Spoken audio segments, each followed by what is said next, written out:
Right, okay, so for those of you who just joined, hey, welcome. Hey, Tina. Hey, Rose. Hey, Nasi. Neo was literally just talking. Hey, Brittany. Welcome to the Hi. live. Hi. It's nice to see you. Yeah, so basically, I'm just going to record the audio for the most part because I just want it to be something where it's free flowing. And if I have to, I will change it to a screen recording in case I need to bring up anything on my screen. But yeah, like literally, hey CTU, welcome. We just started to be honest, but yeah, Neo was literally just talking about what's just happened and how OK Bears is kind of like just basically just set this precedence because as you've known, for people who've been here a little while now and you've been buying and selling NFTs, you know that initially, I always reference my graph, literally what's happened. Um, Let me drop something in the chat quickly. What's happened is broken everything that I've learned in the past 5 months about trading. It's completely smashed it. A serious anomaly, a quite degen anomaly as well. One thing I always drop in the chat is this little graph here. So let me see. It's always in tips and tricks. This is what you would think would happen. This is what happens with 99.9% of NFTs. You have that initial peak hype of the hype, but what's happened is like OK Bears has basically just smashed the roof, smashed the house, smashed the sky. Like I think these guys are actually going to the moon. Like I don't know, but yeah, like the way this all went down, I don't even even just the logistics of it. Like this one time that I'm not even really here per se. Like that day I had a flight that night when it came out, which was so frustrating for me. I was literally already crying. I remember putting all my crying giffies in the chat saying that, rah, like I'm not even going to be able to mint, let alone trade secondary. Do you know what I mean? So it was crazy, and how we literally just watched this project just go to 170 something. So I don't even know what it is like as of this moment. If anyone knows, feel free to chime in.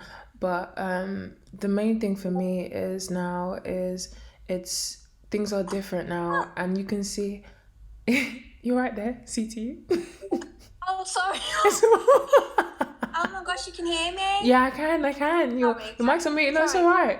It's all right. I Please, love it. I would Sorry. definitely love for everyone to just really just speak, say their mind. If you were here when it went live, like if you were about, you can give your reason as to why you bought, why you didn't buy.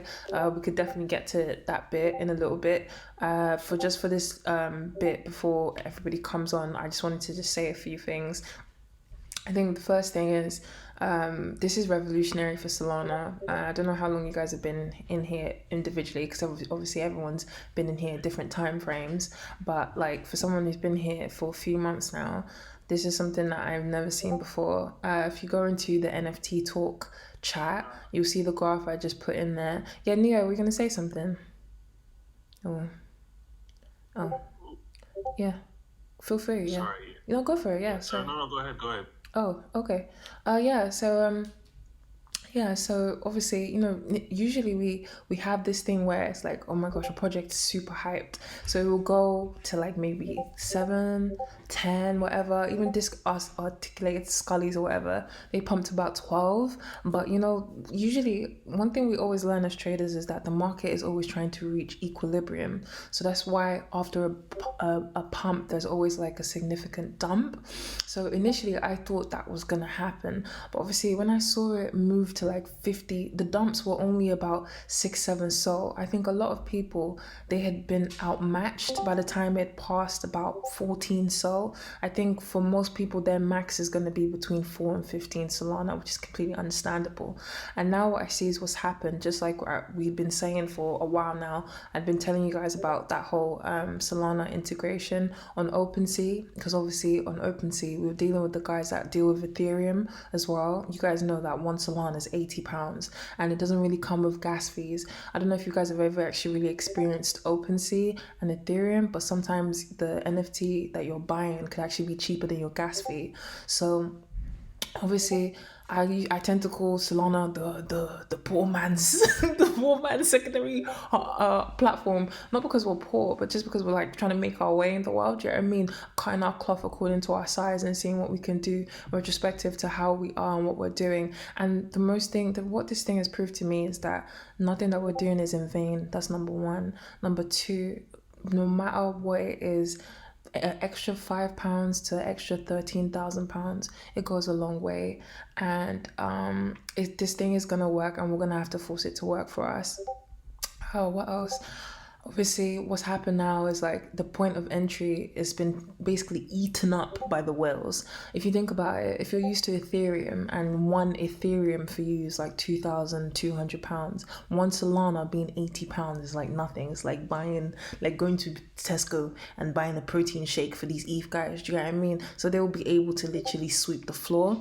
If you look on OpenSea right now, I'll drop a link so you guys can see that OpenSea is also helping to propel this. This is obviously great for Magic Eden, because in the sense that not as many people use Magic Eden as people use OpenSea, but I think the time will come where that might actually change.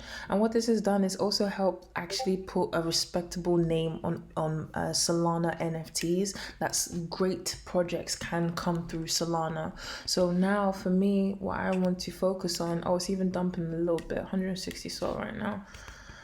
We'll see. You know what? It depends. Everyone's got different feelings. So you guys can come and check. I think they are, if you check the NFT talk chat, I think they are they're number 4 on OpenSea, top collections, number 4. That's quite big, That's a big deal, because now it's putting it on a more global platform. For the most part, I would say that this is good. This is good. It hurts and it's good at the same time. Why it hurts? Let's focus on why it hurts. I feel like not enough of us were in the project to begin with. So that's number 1. That's why it hurts. Number 2 is kind of like almost watching it happen. But guys, let me tell you something, yeah? In this thing that we're doing, you have to learn to disassociate your feelings. It's extremely difficult though, but you have to always think as an investor, and you have to always try and disassociate your feelings. We actually do not have time to grieve, to hurt, to feel anything, to feel lost. Do you know why? Because it's always going to be the next big thing. You guys have been on Solana for a little while now, so you've seen like what D-Gods. I think D-Gods even dumped as far as what, like 250 SOL. They dropped significantly, 100 SOL down. Everything. Bohemia dumped a little bit. Cats on Crack were on 100 SOL. They dumped about 60. I think I even saw one sell for 43 SOL, because what did everyone want to do? Throw away their old toys and go for the shiny new thing. But there's always something new. There's always a next season. There's always a new, do you know what I mean? There's always something to attain, something to get, something to buy. So my most important thing now is just our objectives now is what's to come next, and how all of us are going to be ready. That is literally like my main focus right now, is for all of us to be ready for the next big thing. Obviously, I don't know if you guys have had time yet to check alpha calls. There's only one call in there right now, because another thing I want to start doing is I'm definitely going to start fine-tuning these calls. They might not be as frequent, they might not come in a lot of numbers, but I think that it's for me now, it's really just quality. Because a few things I've observed about this OK Bears project, what I always tell you guys, I love a good website. It's important. Branding is extremely important, and these are the things that I've taken down. I've looked at this project and I've actually made notes for the Art Dealerz project, because we're gonna make a project, guys, and our project's gonna be fucking amazing. Like, I don't even care. So fantastic website, great branding, everything from the aesthetic to the look. I'm sorry, me personally, I don't fuck with the art. It's just a bear on plain backgrounds. Our Art Dealerz art is actually going to be something unique, but the art, aside from the art, branding was fantastic. I have to give credit where credit is due. Growing their platform and their presence organically, the whole everything's gonna be okay, having hashtags, do you know what I mean, having just like all these different things. Now obviously the question is delivery. I feel sorry for the people who have bought into this project around 200 SOL, because now the expectations are so high, and when people set expectations for something, they set it so high. How is it possible for something to achieve that? They're not going to be able to achieve it in a week, in 10 days, in a month. Do you know what I mean? It takes time to build. That's why even experienced traders who have been doing this for a year, 2 years, they didn't even touch this, because it didn't even look real. Do you know what I mean? How does something just come out? and 72 hours later it's 10k, especially for a project that has come out on Solana. But like I said, it's good. It's putting Solana NFTs on the map, and it's making them respectable in the eyes of those who are trading on ETH. A couple weeks ago, I was telling you guys about something where I was like, oh, obviously I've been putting a lot of my attention towards Solana NFTs, but not to neglect ETH NFTs either. It's just that ETH is like a whole different game. It's a whole different game. It's an extreme level of risk because it's a very expensive game. You know, when you lose like 100, 200, yeah, that shit hurts, you know. But like, if it's in the thousands, as if it's in the tens of thousands, because this happens to whales. I'll give you an example. Let's say the next 7 days, these guys come out and they rug. The people who have bought in at 200 SOL, that's their 13 grand, you know. Even if you go and you look at some of these listings, you'll see people, they'll buy something at 90 SOL and they'll list it at 107. Why? Because it's not about just making 17 SOL. It's about claiming also that initial profit. The discipline to be able to buy something, see it be in profit and not want more is what is very difficult. And I think that's what catches most human beings. And I think that's how it's so easy to also lose money in this space, because you got FOMO, fear of missing out of more than, but then you don't know what the opposite of that is. Do you know what I mean? There's going to be days where you're going to be significantly in profit. But look now, for example, if you're in any projects in particular, they've probably dumped, even though they just had a pump, they probably dumped. Why? Because now the fixation is on this new shiny new thing, which is why I try to tell people it's important also to not marry your bags. And I really also need to be taking my own advice as well, because sometimes I do marry my bags. Why? Because things do moon. It does pay to hold. So trying to balance that relationship can be very difficult, but that's something you have to set for yourself. But yeah, what else would I want to talk about? In a little while, I'll get into some more other things about what's going to be happening from tomorrow onwards. If you guys have noticed, maybe if you've checked your name, you've seen you've got like a new role. Do you know what I mean? Wait, 1 second. 1 second. Mom, you okay? Okay. Yeah, so maybe if you've checked your name, you've seen that you've gotten a new role. That will make sense from tomorrow. And then a few things are going to change tomorrow within Discord. And then next 7 days, Discord's going to be under a lot of construction as well. Things are going to move around a little bit, and I'll explain as we go on as well. It's just like the next phase and just us building.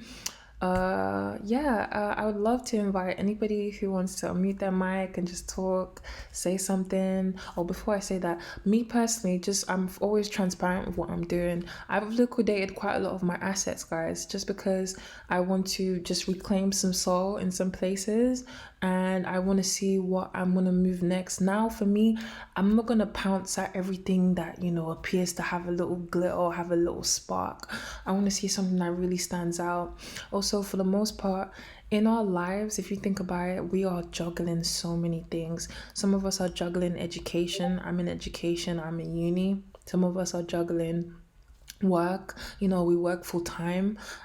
Some of us are juggling health, you know, just different things are in our life, and also personal life. It's hard to get every project. I don't think that's what we need to really be doing. And it's hard to even, you know, be on a whitelist or grinding on a whitelist Discord every day. Most of us can't even afford the time. But what I always say is that secondary is always great, because there was opportunity. That's one thing I can't deny about okay Bears. There was opportunity for buying. It might have been difficult and it might have pushed you above your limit, your ideal limit for buying, but there was opportunity for buying between that 4 to about 20. So there was that, which means that gives me faith for everything else that is yet to come, because there will still be that opportunity. Do you know what I mean? So don't get bogged down by not being whitelisted for stuff, because if you think about it, we're always trying to be time efficient. I would prioritize my time over my money any day, because time is extremely important. It's one of those assets that you just cannot get back, you cannot recover, you cannot invest it, and you can't stake time. Do you know what I mean? So time is always important. What I try to do in the Discord is to kind of fine tune and give you guys like a bit of a tunnel vision, because obviously there are so many projects, but most of them, literally 99.9%, OK Bears have proved that 99.9% of these projects were never going to fucking make it in the first place. So for me now, and just taught me about how I'm gonna screen, how we're gonna brand the Art Dealerz for when we make our project, and just like what we're gonna do moving forward. So I have a lot of ideas.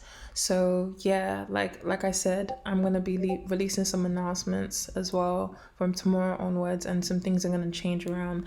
And I think for me, I don't know, you guys can definitely give me your feedback on what you think of this, but I think I'm gonna be very, very, very picky about what we put in, and I'm gonna do a lot of scouting from now to see if we can catch things early, because sometimes you never know, because at the end of the day, when you are building something, it does take time. So something could be really good, but what about if they don't have a website as of right now? Do you know what I mean? They don't have like a particular structure. But even catching things where it's like, okay, they might be fully developed, even if the Discord is full, then let's focus on getting in secondary if we think that there is something there that is worthwhile. Now stuff like staking or all that type of stuff is just noise to me. It's just noise to me. It's no longer, I would say, a valid blockchain metric. If you've never heard the term blockchain metric is stuff that I use to decipher whether an NFT project is worth our while, in the sense that it covers stuff like, okay, what are the utilities of this NFT? What's unique about it? That's why I was really big on Jinku. Guys, honestly, please don't sleep on Jinku, guys. If you're in this Discord right now, Jinku was an alpha call. If you want, I want to drop it in the chat again.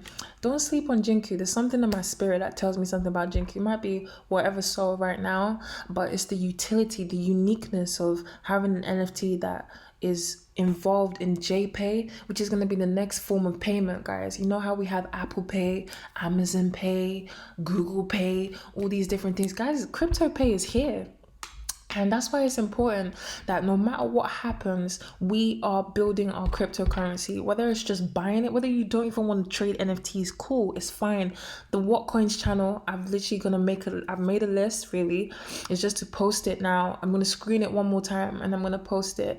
But it's just like, even just building up your cryptocurrency is you actually securing tomorrow, because these are assets that, yeah, they're volatile extremely, but they go up and they also go down, but they're also going to break their floors eventually. Do you know what I mean? The whole point is that the value of the coin continues to increase.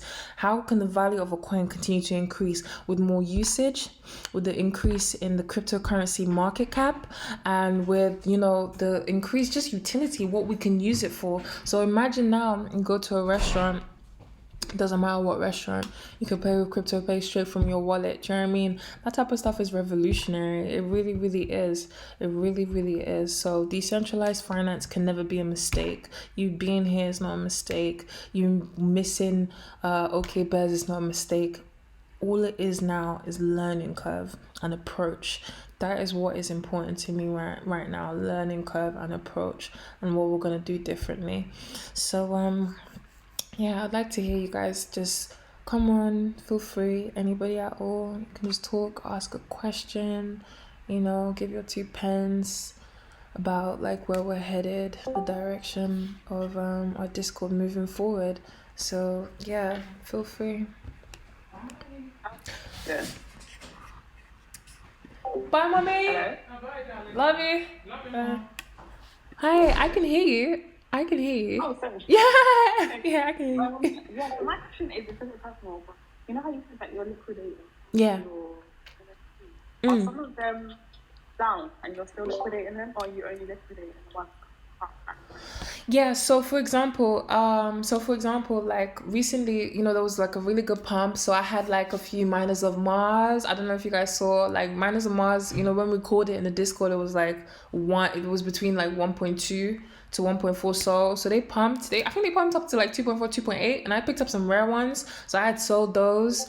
What else? What's it called? Dead Rejects got to about 11. I wanted to wait for their staking announcement, but they dumped again. But I bought in around like the 4 to 6. So I think selling where I sold was okay. Some of the things that were dumping, I still sold them. Why? Because that's why I always tell people, yeah, like, don't ever think, like, don't ever feel stuck. One thing about NFTs, you can never feel stuck, and that's why we are called the art dealers. Do you know what I mean? It's like, what are we gonna do with what we've been dealt? What's the reality of our situation right now? Okay, yeah, things are dumping. They could most definitely pump back up, or they could not. Do you get what I mean? So for the most part, it's like I'm looking at my hands. I'm like, okay, if I join all my Solana, what is my total floor price? All right, cool. So I've got this certain amount. What's coming next that I think could be a really big deal? If I buy this, let's say for example, I have a 40 SOL floor, yeah,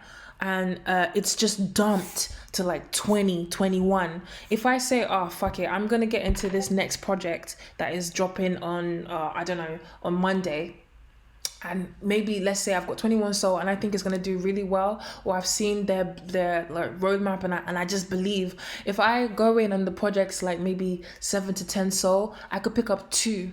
If I pick up those 2 and they pump to whatever, you can see how me forcing my hand to come out of something that's already going down and trying to go into a new opportunity can help me not only reclaim my soul but also go into profit.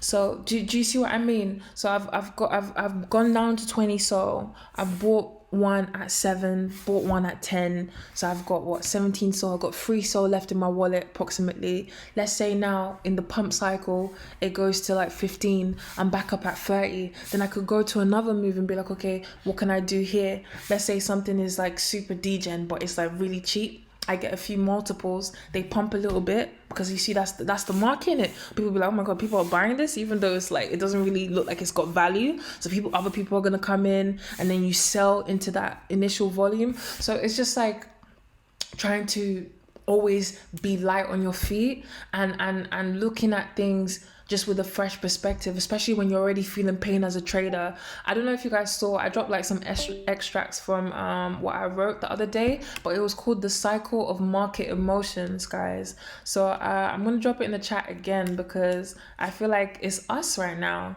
You know, there's different cycles of market emotions. We feel euphoria, we feel anxiety, we feel thrill, we feel excitement, we feel optimistic. Do you know what I mean? We feel depressed, fearful, anger. We feel all of that. Do you know what I mean? Like everything, it comes with it. And I feel like sometimes that's why like this whole thing is so addictive, because you know it works. You see it happen. Do you know what I mean? And sometimes all it is right place, right time, and conviction. That's the difference. Do you know what I'm saying? So I always try to encourage people, like, don't cut your losses. I'll tell you a story. There was a project I was in, this was ages ago. I tell this story all the time. There were some people in the project, when it rugged, they had invested 70 SOL, 100 SOL, 150 SOL. Like, you guys need to understand that there are scales to this. Like I even told you the other day, there was a project, it was called Hate Beast. It came out on Ethereum. At the time, oh my god, I beat myself up that I wasn't able to buy it. I had about $5,000 in it.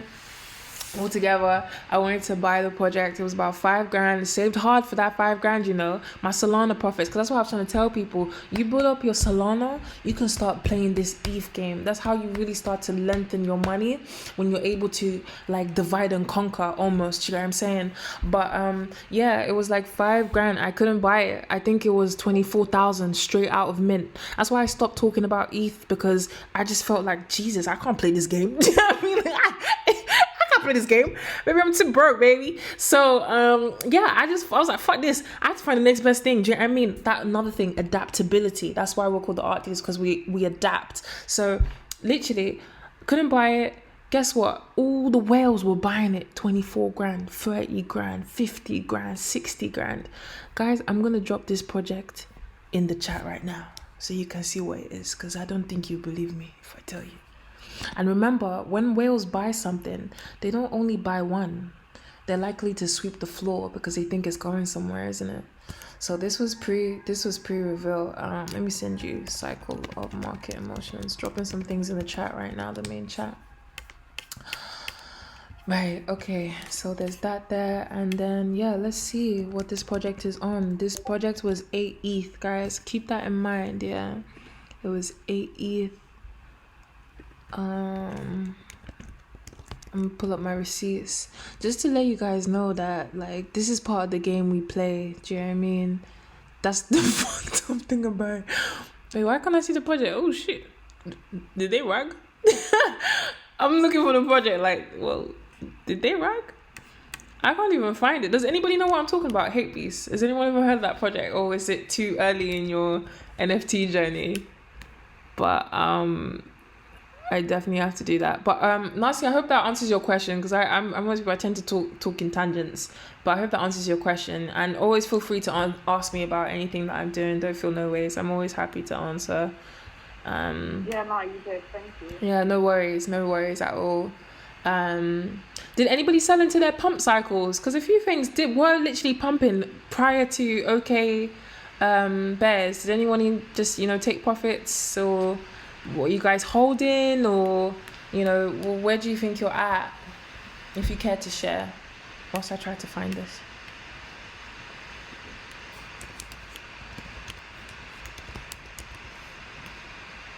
Can anyone hear me? Yeah, I can hear you. Yeah. I think,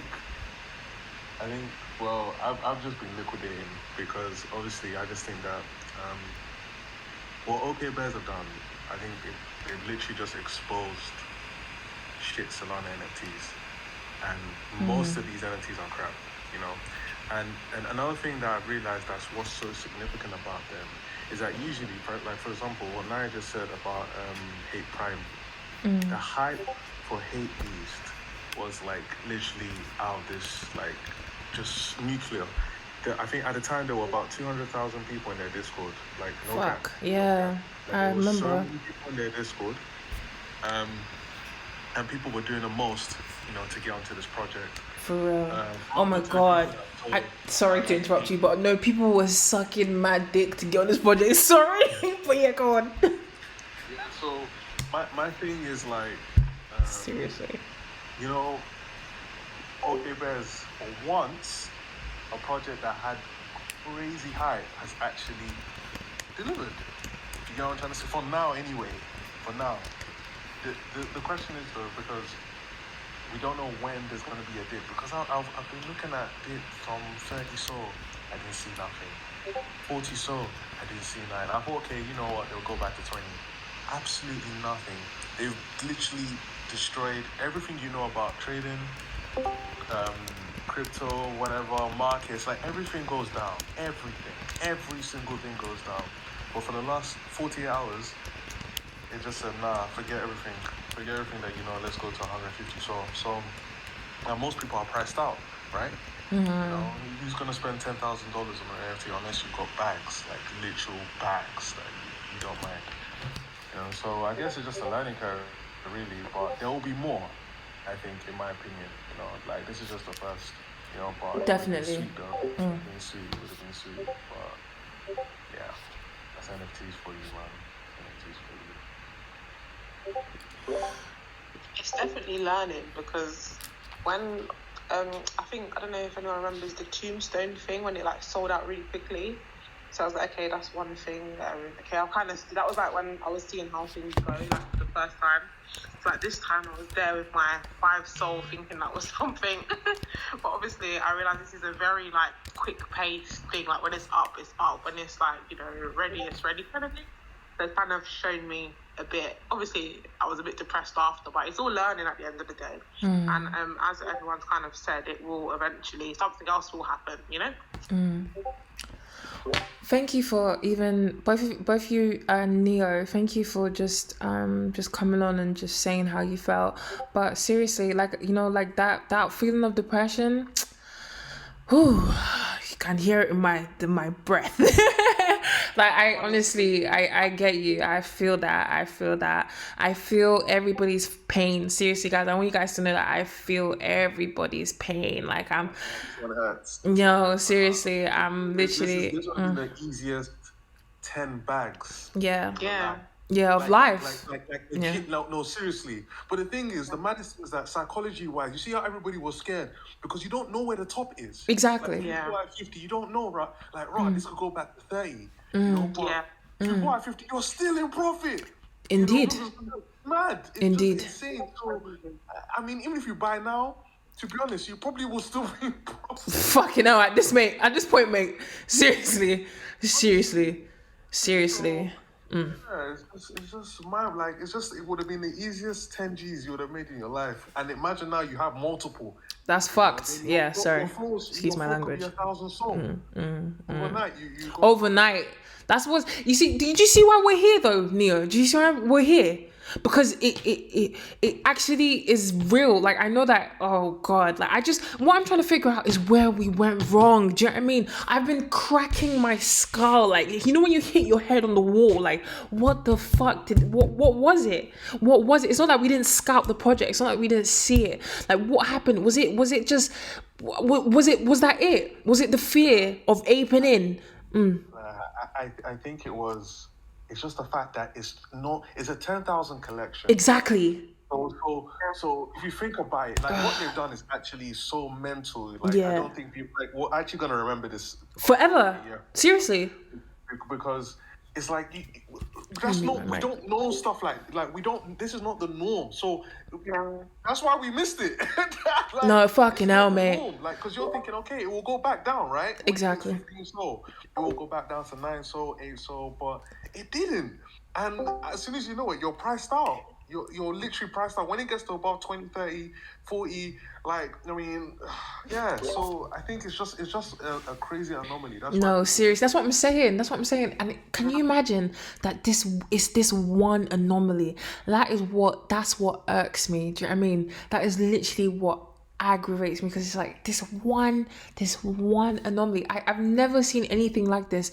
Like, people are buying literally a bear with a plain background. They have valued that plain. Don't get me wrong, like I said, branding for OK Bears has been fantastic. What interests me now is, what is the expectation of this project for it to maintain, to hold a floor of 200 sold? That's what I want to understand. Like, what is, because we've seen, guys, remember, we always talk about rarity, and when you have an NFT that has particular attributes and how you're able to sell that above floor. I've seen sales for 469 sold. I've seen sales for 300 sold, 500 sold. I've seen some people who have like managed, some people have obviously ridden the wave.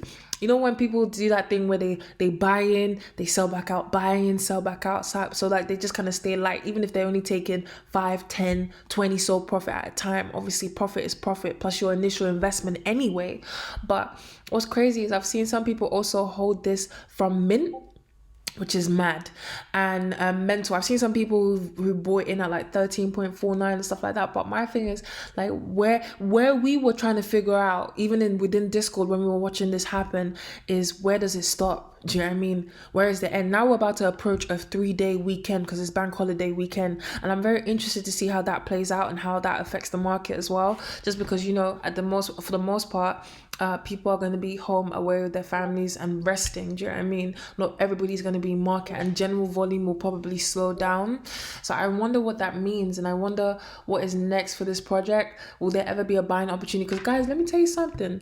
There's a project on Solana. They're called Mindfolk. I remember the first time when I actually really entered the Solana atmosphere, I think Mindfolk was pushing what? I don't know, 150 sold, 160 sold. They dumped to 65. Guys, imagine you bought in a project at 150 sold and they're on 65 right now. Everyone is dropping their NFTs to go into this new best thing. But you know what? Like, that's what I'm saying. The market is so volatile. I give you an example. If you checked NFT Talk, I just dropped the collection I was talking about that came out on OpenSea. The one I was saying whereby I had like the best I had, man. Do you know what I mean? You know when you scrap funds together because you think you see an opportunity and to change your life. You think, okay, if I can just get in on secondary and then just work my way up. This project literally flew straight to 8 to 10 sold roughly, because you know there were always going to be those above floor buy-ins for like ones that look particularly well, because at the end of the day it is art and people do love good art. So yeah, so there was a whale that we saw. I even started following her. I found out her name and her Twitter, and I started following her because I was like, wow, this is interesting. She could just drop 1.25 million on an NFT project. Damn, you know, cool. I want to be like you when I'm older. Do you know what I mean? So I started following her, just looking at maybe seeing what else does she get up to, because how else do you get into these little inner circles? Because you see, that's the thing. And that's why it's so important to build a Discord and a community, because even when I saw like the whole thing that happened with Moonbirds and how they have like this proof access Discord where their Discord pass is 250 bags to enter their Discord, 250 bags to enter the Discord. So only imagine the type of people that are in that Discord, the network that they have. Do you see how the same people are pumping their bags? Because that's why I kind of withdrew just a little bit. I hesitated because at the end of the day, one core principle of mine is really not to chase the market. Whether that it's always the best thing or not, questionable. Because you never know, innit? That's the volatility of the market. But chasing the markets can be dangerous. Because what happened in this instance, people chased the market. They bought in at 8K. What's it called? This project had been pre-revealed for how many weeks, generating revenue. They revealed and everything just went downhill. That hype, that expectation was not met. And it flatlined the NFT. Her 1.25 million is probably 150,000 right now. 1.25 million to 150 grand. That's crazy. I've spoken to people and they've said to me, yeah, I've worked my way up to 6 figures and I've just done something, or whether it be NFTs or just like index funds or just other ways of like just diversifying your financial portfolio. And they said to me, yeah, I've just made my way up to 6 figures, gone back all the way down. Like that's what's so mad. Do you know what I mean? Like there is up and there is down, and that's what we were waiting for, the downturn, the downturn. Where is the downturn?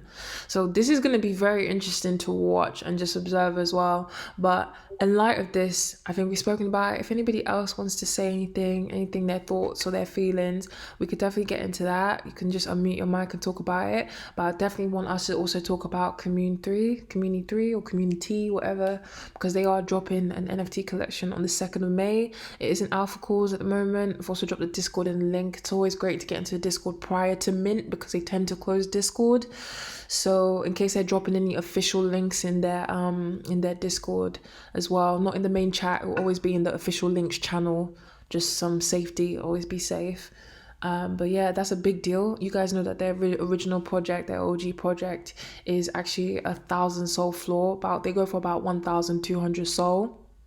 I don't even know where they came from. Seriously, I literally just found out about them like 2 weeks ago.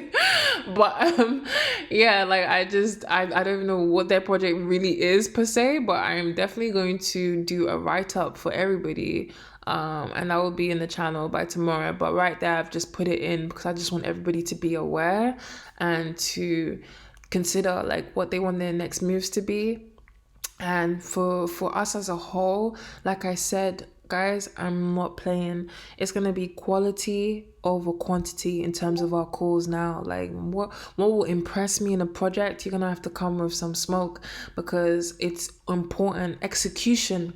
What do I always tell you guys? Execution. And obviously, you know what? Even when projects don't execute, doesn't mean that they won't pump afterwards. It means that it's actually better sometimes. Why? Because they'll dump on secondary. Look at Comrades. Comrades dumped on secondary, but still made it to a 3 soul floor. So imagine if you went from 0.46 to 3 soul. That's a good day. You bought 2 of them Comrades, you're 6 up. So there's always ways to work our way up. And yeah, cool. Extra 3 soul, 5 soul, it definitely adds up.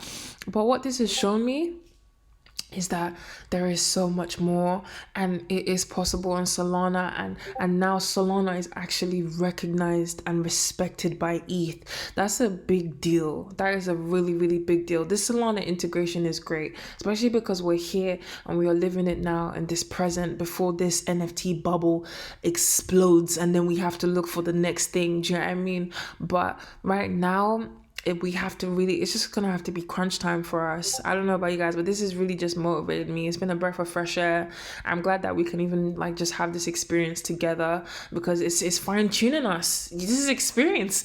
When first time where you feel ooh, ouch, it's experience. So it's also learning curve, and it's important to be in a safe space where we can talk this out and we can just talk about how we're feeling and whatever emotion it is. and just know that it's natural and it happens to all of us. And I've put the cycle of market emotions in the chat as well, if you guys want to just always reference that. Like, these are the emotions that we go through as traders. You know what I mean? Every job has its knacks, isn't it? There's going to be stuff that you like and stuff that you don't like. So just things to think about. Yeah, have you guys actually looked at the checked out their website? Sorry, I'm such a whore for websites. I'm sorry. I just think it's great. Like, and what's great about this one is that they've already got a pre-existing project, and their pre-existing project is valued at 1,200 SOL. Do you know what I'm saying? So this is a big deal. And why I think it's going to be a big deal, I feel like also people are going to take the piss, because obviously we've just seen what's happened with OK Bears. So the people who came out of Mint flipping their 1.5 to 4, they're crying blood right now.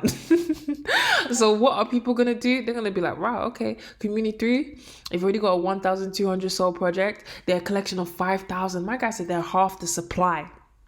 They're half the supply. They look so much better visually as well. They look great. I'm going to drop some sneak peeks in the chat. Oh shoot, wait, hold on, let me see if I'm able to. I'm still not even able to verify. I'm telling you not to get in the Discord now. I haven't even verified. Oh god. Okay, hold on, I've got some sneak peeks. I'm gonna show you guys what it looks like, so just keep an eye on the NFT talk chat. I'll drop it in there.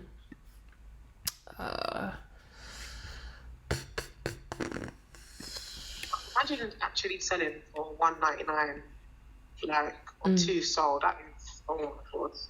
Yeah. For us to not get one, to be fair. Yeah. Wait. Sorry, can you say that one more time? You just broke up a little bit. Oh no, I said I think for me that's worse than not actually getting one to begin with. Oh yeah, well, most definitely. Can you imagine people were dropping their thing? But you know what? You know what's mad about that? Yeah, that's not fair as well. Do you know why? Because they did make profit. Yeah, it wasn't 199 SOL, but they reclaimed their SOL and made profit. Do you know what I mean? Yeah. So based off the principle of being in profit, they're still right in what they did. And that's the thing. Everything is choices. Everybody's feeling different types of pain. Those that didn't get, those that got and sold too early, those that got and dumped when it, because I saw someone do something. They literally bought it for 28 SOL. They saw the floor going back to 23 SOL, so they listed for 23 SOL. So they were deficit 5 SOL. Because that's the thing. You know why they did that? Because naturally, everything that anybody knows, any experienced trader, I was even seeing on Twitter, people were saying, like they didn't touch this project because they thought there was going to be a dump cycle, because that's what always happens. It's like following the book. But what this project did, it ripped the book in half and set it alight. So it's like, it makes me question everything I know. It makes me even question my competence. Do you know what I mean? So it's like I have to come with smoke. So yeah, like let me drop these. I don't know, guys, did you see what I just put in the chat? The Community 3. They look really cool. There's also this one. And obviously they've already had this pre-existing ecosystem. Another thing that was fearful for me as well is you really never know with these projects. Obviously their funds right now for OK Bears is being held in escrow for the next 7 days, innit? So everybody's always going to be on their best behavior in the first 7 days. But you know what's going to be so funny? What would make me laugh and what would make all of us in this Discord really cackle is if these are the people that were behind the Balloonsville rug. Because I can't lie, Balloonsville, their branding was fantastic as well. They executed it so well. They sold out. Their project is of a similar size, very large collection. And I just think, but obviously apparently the team is doxed, but people hire actors anyway. Not to say that I'm wishing they rug, but whew, I wouldn't mind a little sipping of my tea. But I feel like, me personally, if I had a floor, like literally the floor is literally like 200 SOL. So it's like, why not even sell? I even am going to, like I said, liquidate a lot of my stuff right now. Like if I had like 4 of these, I would sell all 4, seriously, because it's good to take profit because I don't know what's gonna happen. I can't tell you guys for certain. I don't know if they'll dump. It would be great if they did because it doesn't mean that the team won't actually execute on what they're going to do. It will just give others an opportunity. But where it's gone to now, even if the dump was to be, even if it was to dump, I don't think it would be significant enough for just people to just get in and get in how you'd want to. Because ideally, when NFT projects, you want to be able to buy something that you can buy two of, right? You can have multiples. That's when you really see a multiplier effect. When you have one, you feel kind of stuck. Do you know what I mean? Because it's like, raw, like, do I sell this? Do I keep it? Do I not? Do you know what I mean? So it's like you're just going back and forth, and it's just strife. But right now, honestly, I don't know. We're about to enter the 3-day weekend anyway, but I think this project, this Community 3, it looks really good. My thing is that I just think, how are people gonna behave post OK Bears? You know what I'm saying? How are they gonna behave? I think, in my opinion, yeah, like, I mean, if Mindfolk and D-Gods can drop to like 200, I mean, so D-Gods is at 250, you know, which is actually steep if you think about it, because that's almost 100 soul down. Yeah. Yeah. And obviously Mindfolk as well, which has been 100 plus sold for the last like 6 months. OG project too. Yeah, I think that OK Bears, like, I'm still, to be honest, I'm skeptical. Yeah. Because the expectation is just too ridiculous. Honestly. Let's start there. And then, like, we're looking at long term. Yeah. You know? We're looking at long term. So it's just to see what happens, because like all these projects that I'm saying that have gone down, OK Bears can also go down to 80 soul, 70 soul. Facts. Like, you know, people get excited because like the upside on this has been huge, but they can also, like, it can also still dump ridiculously. And if it is a rug, which God forbid, but if it is, then man, I don't know if Magic Eden can recover from this one, because they even bought one. Shit. But, No, for real. That's what I'm saying. It's honestly, it's very tender. Like, I'm still trying to figure out, like, even just what to do moving forward, like what my next move is gonna be, just because it's like I don't know. Like, like I said, this has never happened before. Like 10 soul, 15, 20, but 200? That so much so that a project's only been out 3 days and people are buying these bears for like just under 500 soul. That's quite something. Like, the buy-in right now is so expensive. So I want to know, what can OK Bears do to quantify the value that they've been given? Unless this is what the community has just decided, that this thing is just valued at this. But what can they do to meet this expectation? What are their next few moves? What's going to happen when their money is released from escrow? So what's the next move, innit? That's literally what I'm thinking right now. But anyway, for me, like I said, Community 3 looks really good. I think, like I said, I'm liquidating my assets, so I'm actually going to put everything I have up for sale. Literally everything up for sale. Because I just want to have my wallet loaded. I think my just going forward now for me is just to fine-tune our projects as a whole. I want every call to be on the potential of this last one, of just having the potential of just doing something incredible. And incredible doesn't have to be 200 soul. Incredible is 10, 20, 30, 40, 50, you know, whatever. But just real value, and something that is actually going somewhere. And honestly, Community 3 has those elements. Let's do some pros and cons. OK Bears, for example, you guys can see my PFP. I literally got dropped one by Storm. She actually surprised me. You can see Storm's in the chat. She's not even in the chat right now, but she surprised me. I'm really just taken aback by that. I didn't expect to get one, just because you guys know I was on my flight. That's why I was playing it through my head. Like, if it was one of those days where, like, for example, the last time we really hit together as a whole, that we haven't really been separated, the time that where all our heads were, we were just merged as one Discord, was like when we did that Bushido thing, and we got it, sniped it from Solana Art, sold into that initial volume, and it was such a good buzz, you know what I mean? So I just think to myself, if I had been here, you know, like if I had actually been here, would it have made a difference? Like if we had lounged that night, but I was actually about to catch a flight. I don't know. Like I just like I don't know. I don't know. I don't want to drive myself crazy thinking about it, because I think the most important thing is that when something is like this, it's like this. So for me, I genuinely think that Community 3, I'm gonna place all my bets. Shit, I'm even gonna change my PFP to this to the first one I dropped. I really like the one that's the purple, and the scientist is just in his room. I really, really like that one. But I'm literally gonna place all my bets on them, guys. I have a very good feeling. Some pros and cons. This one, big pro, is that we actually know this project's already kind of been existing. They have their Genesis project, which already has established a floor of 1,200 Sol. So for it to be an extension of the project, is already going to have value in relation to their original project. That's what makes sense. So it feels more of a secure investment rather than like a degen investment. And then on top of that, the art is so much better in my opinion. I'm not even gonna cap. Like the art is so much better. It just gives you something different. Like, you know, the bears look like, you know, all these, they look like Bored Ape Yacht Clubs. It looked like, you know, like Solana tried to make its own Bored Ape Yacht Club, and maybe that's what people are buying it in the hope of. I don't know, but yeah, like Neo said, everyone's forgetting D-Gods of yesterday, and you know, D-Gods have this Discord. Wow, you know, D-Gods got a lot of people started, you know, when it was like 16 Sol.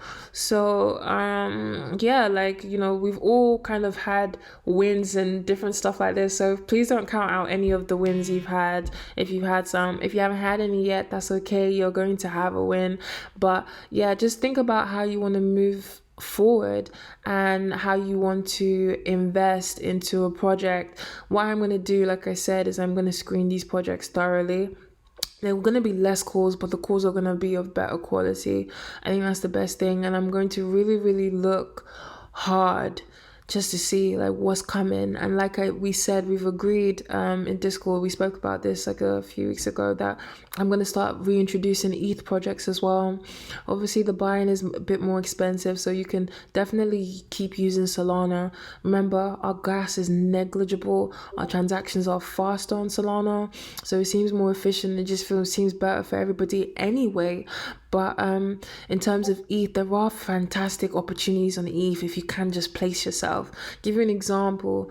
Moonbirds was a 2.5 Dutch auction, right? So basically you put in a raffle for 2.5 ETH, but you had to make sure that you had the 2.5 ETH earlier, because that's how they used to like screen who's coming for the project. In it was public. It was a collection of 10,000. At its peak, it was about 34 ETH, guys. It was going for about, Jesus, what, 100 grand? 100 grand for a moonbird. It's literally just like a bird. I kid you not, it's literally like an owl. You can check on OpenSea, it's an owl. But 2.5 ETH is quite an expensive buy-in, do you know what I mean? It's literally what, just call it 6 grand, 7 grand, something like that. And everybody just got 7 grand lying around. If you didn't win the auction, I think you would have been refunded the 7 grand anyway. But yeah, if you did win it, fam, easiest 100 bags you ever make. But see how what's so crazy about that? The equivalent with Solana, if somebody had like 10 OK bears, they just took 10. You had the capital to buy 10 OK bears. No matter what your price points are, you are collectively at the same place, the same point of 100 grand. So you always got to think about like how you can do things, especially with multipliers on Solana. There's always a will. I mean, there's always a way if there is a will. Seriously, I've seen you guys do crazy things. I've seen literally I think it was Narcy. I think you bought like was it like the dead cats, and you sold it, you flipped it. Like I've seen people flip 0.4 Sol. I've seen you guys flip 10 Sol, 13 Sol. So none of our efforts are in vain, and they count for something. So yeah, like we just have to keep going. And even when we feel like giving up, guys, you don't go watch anime, fam. Anime is good for your health. You just gotta set your heart ablaze, and you just gotta never give up, man. That's just gotta be your ninja way, seriously. And anything you do in your life, whatever you do aside from NFTs, so just keep on. Yeah, so Discord updates happening from tomorrow onwards. Discord's gonna be under construction. It might be a bit messy, a bit loud in here, but yeah, like there are gonna be a few things we fine tune. Please check Alpha Calls. There's links to the website. I'd love for you guys to check out the website and just look at what they're all about. See if it's something you're interested in. If you feel like meh, I just want to like take a break, take a week or whatever, cool. But just who knows, this could be our next big thing, and I genuinely think it will. Seriously, I think it's a major alpha. The community seems strong, and they have a lot of funding. If your floor is 1,200 so, you've got a lot of money via royalties to just really make something of substance. And I can see that substance in the uniqueness of the tokens. So it would be great for us to try and see if we can snipe on secondary. We have to be early, so when this drops, guys, we will have a lounge. We're gonna do this live just like last time. We're gonna all be in here. It doesn't matter if we cause a ruckus or whatever. We're just gonna all be in here, and we're just gonna see.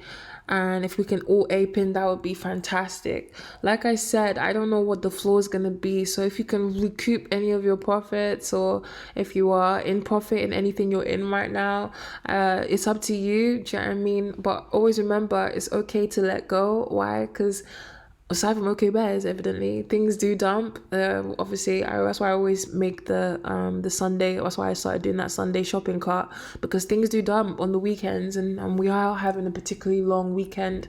So it's okay to take your profits or to sell out of things that you feel like, you know what, I don't think this is going anywhere. So let me just get out, cut my losses, and see what I can do next.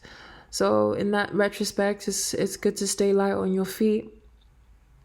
Another thing I was also Yeah, going to point out, now go you said for it. about talking about having multiple of an NFT. Yeah. I mean, if we have any whales in here or anyone that has like a lot of money to like just spare. So for example, now, like this community free now, let's say you put like 3-4K, yeah, and it does well. And you're gonna be you're off, right? You at least will make like maybe 50, 60. So I think that's another way of maybe fast tracking. Obviously, it's a high risk, like very like be prepared to lose it, but the upside again, because for example, like we've seen with OK Bears, people have slapped down like $6,000-7,000. And they're gonna now, if you did that now at a low price point, let's say for example you bought 20-30 of those, if you were able to anyway, between that 5 to 10 so, and you slap that amount of money down by now. So for example, you just held all of them, and it's now 158. You're in so much money, it's ridiculous. You're not going to be struggling on Solana anymore. So there's ways to go about it, but then I think it just depends on how much capital you have available. And you see that's why sometimes that can be the most frustrating thing in the world, because it's not like you're not trying, it's just that this is literally what you have. And that's what's so crazy about this sometimes, because that's why I was looking at it from the side. I was like, damn, are these the whales trying to pump their bag? Because I've seen people do things. A lot of people even started their whole crypto journey. This is now we're gonna actually talk about some things. Thank you to everybody that's even in here just listening to this. I feel like we're even turning into a podcast. So make sure I want to hear from everybody today. If you're in this live, I want to hear from everybody, seriously. But yeah, this is even talking to like going back to the basics. Before we even had crypto assets like NFTs, we would think about just the coins themselves, when the coins were just operating. So when we had like BTC, ETH, all that type of stuff. So just the absolute crypto coins, way before the tokens. We knew people who would go online, they would pump an NFT project, they'll make it seem, they'll get everybody to come and buy in. You've probably seen all those YouTube ads where people are talking about, they just go to like one beach and they're talking about, oh yeah, so come join my program and do you know what I mean? So they will pump a particular coin, then that coin will get to a particular value in it because everybody's just bought in and put their money in. But obviously they've bought in low prior to selling you that coin. Then what they'll do, once it gets to that peak, they will sell their shares of it, and they are whales in that thing. So if they sell their shares, it means the cost of it will literally just plummet, and they would do that in groups. So that was what we called pump and dump schemes. That's why I had that initial hesitation. Like, you know, there's different types of us. Some of us actually got into the project. There's a few people on Discord that got into the project because, you know, it depends on you, innit? If you're a degen, if you know, fortune favors the brave. That's one thing I'm trying to learn, that fortune favors the brave. The fact that we're even doing this, even in crypto, in this world, means we're already brave. So don't get me wrong. But yeah, I'm just saying, like, but some of us were looking at it from more of a, let me just discern. You got different types of people. People who buy first, ask questions later. Then you got people who are more like, oh, let me just discern something. And sometimes that discernment, it takes time, and it takes time to look into something properly, and next time you see it, you're like, damn, shit. Do you know what I mean? So like, some people, like me, one of my things is, I remember dropping in the chat, I was like, yo, whoa, this is moving crazy. I've just come off my flight and it was like 20 Sol. Even then, to be honest, that was still okay if you have it. That's the thing. It was still okay. It was somewhat tangible. But for the most part, like, everybody thought, even those who are in whales in this space, there are whales. I think even Sol Big Brain, I saw him tweet. I think he missed it. I think he went to like dinner or something like that. Like, he missed it as well. And everybody's looking for just like that dump cycle in it, because like I said, this is something that's never happened before. So it's like, it doesn't even make sense. So people are looking like, where's this dump? To the point whereby I started thinking, wow, is this a pump and dump scheme?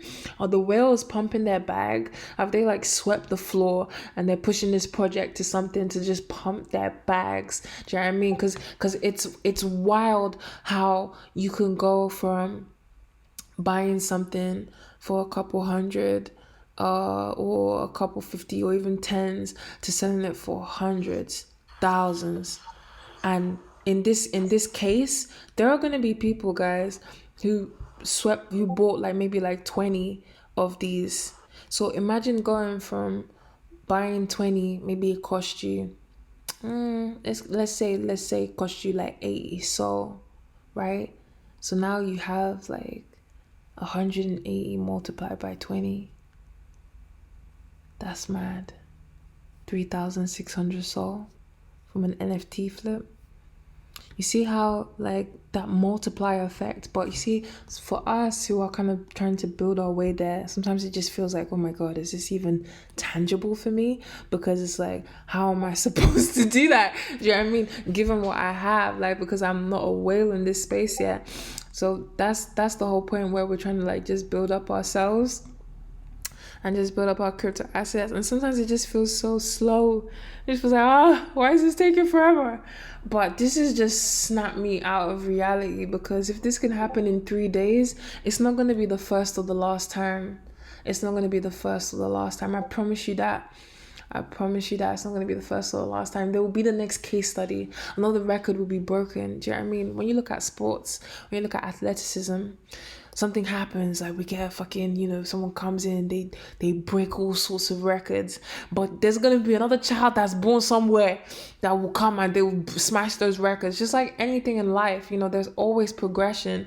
Remember when you got your first, your first PlayStation, your first Nintendo, versus where they are now, the PS5, the Switch. Do you know what I mean? Like just development. Do you know what I mean? So that gives me so much hope, guys.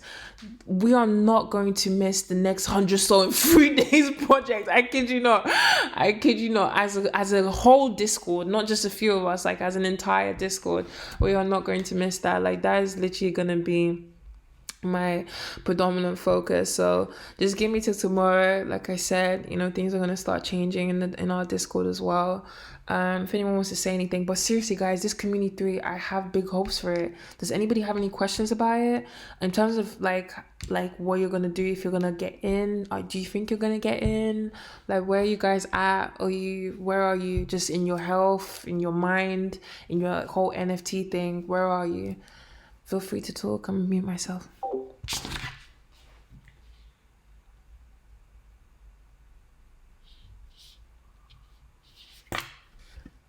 I'm gonna start picking on people to speak. All right.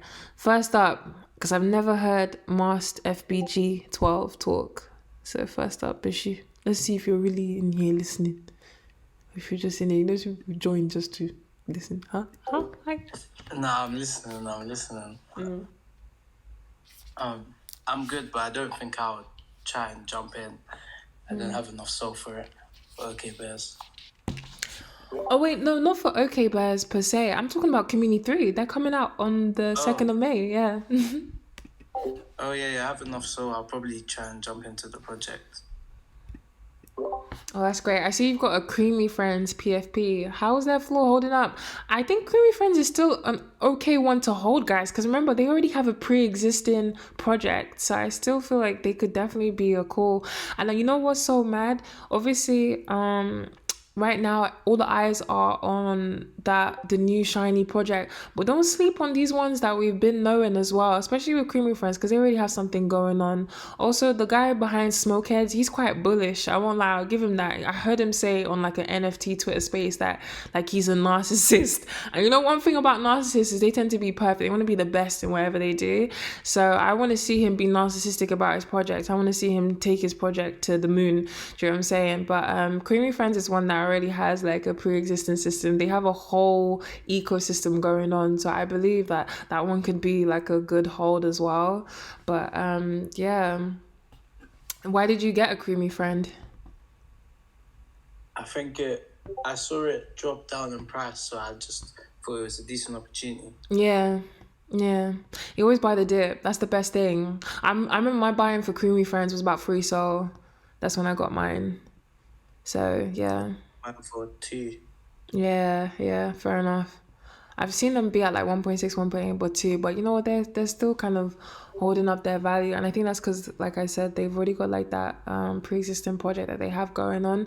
Definitely, Creamy Friends could be a good hold. You know, sometimes, yeah, it does pay to diamond hand. Like I've given multiple examples. Even like this project that was like Bulldog Billionaires. I remember when they came out. It was actually a call, but this was ages ago. I don't know if you guys were even in here, but you can literally search. It was a call. Guys, they were 1 sol. They were 1 sol to get. They're like 29 sol now, but it took months. Not everybody can diamond risk like that, but it does pay to hold sometimes, but you just never know, innit? You never know. But yeah. Did you see when OK Bears went down? Like what are your thoughts on everything that's happened? I think I went out because I was gonna buy it on the weekend. I thought, oh yeah, I'll get the weekend dip, but then it just went flying, so I left it. Literally, it's actually that simple sometimes. It's literally that simple. You know, when they just take off, it is what it is, but we can't just be fixated on that, because honestly, what I see happening as well is, you know, everyone's so focused on that they're dumping things that they had before, but what that gives is opportunity for other people who maybe the buying was a bit too high for that project to now get in. Imagine you've just gotten in on a Ket on Crack for 49 sol, yeah, and it was 110 sol literally 24 hours prior. That's crazy. Do you know what I mean? That's really good opportunity for someone to get in. A lot of things are dumping, even Bohemia, Astrals, guys, Astrals.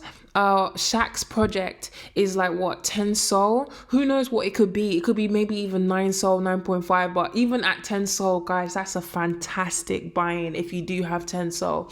Why? Because it's a project that is backed by Shaq and all these different investors. I think they've been funded with about 1.5 million and they're official.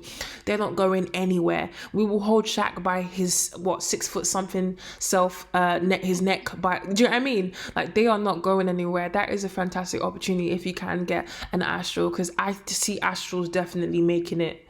Seriously, I definitely see them making it. For real. What else do I think? OG Italians, Bohemia's always had a great community. I've always been bullish on Bohemia. Great art, great community. Thank you so much, Mars FBG, for sharing. But yeah, like, who's next? I've never heard Brittany speak. Brittany, it's Brittany, bitch.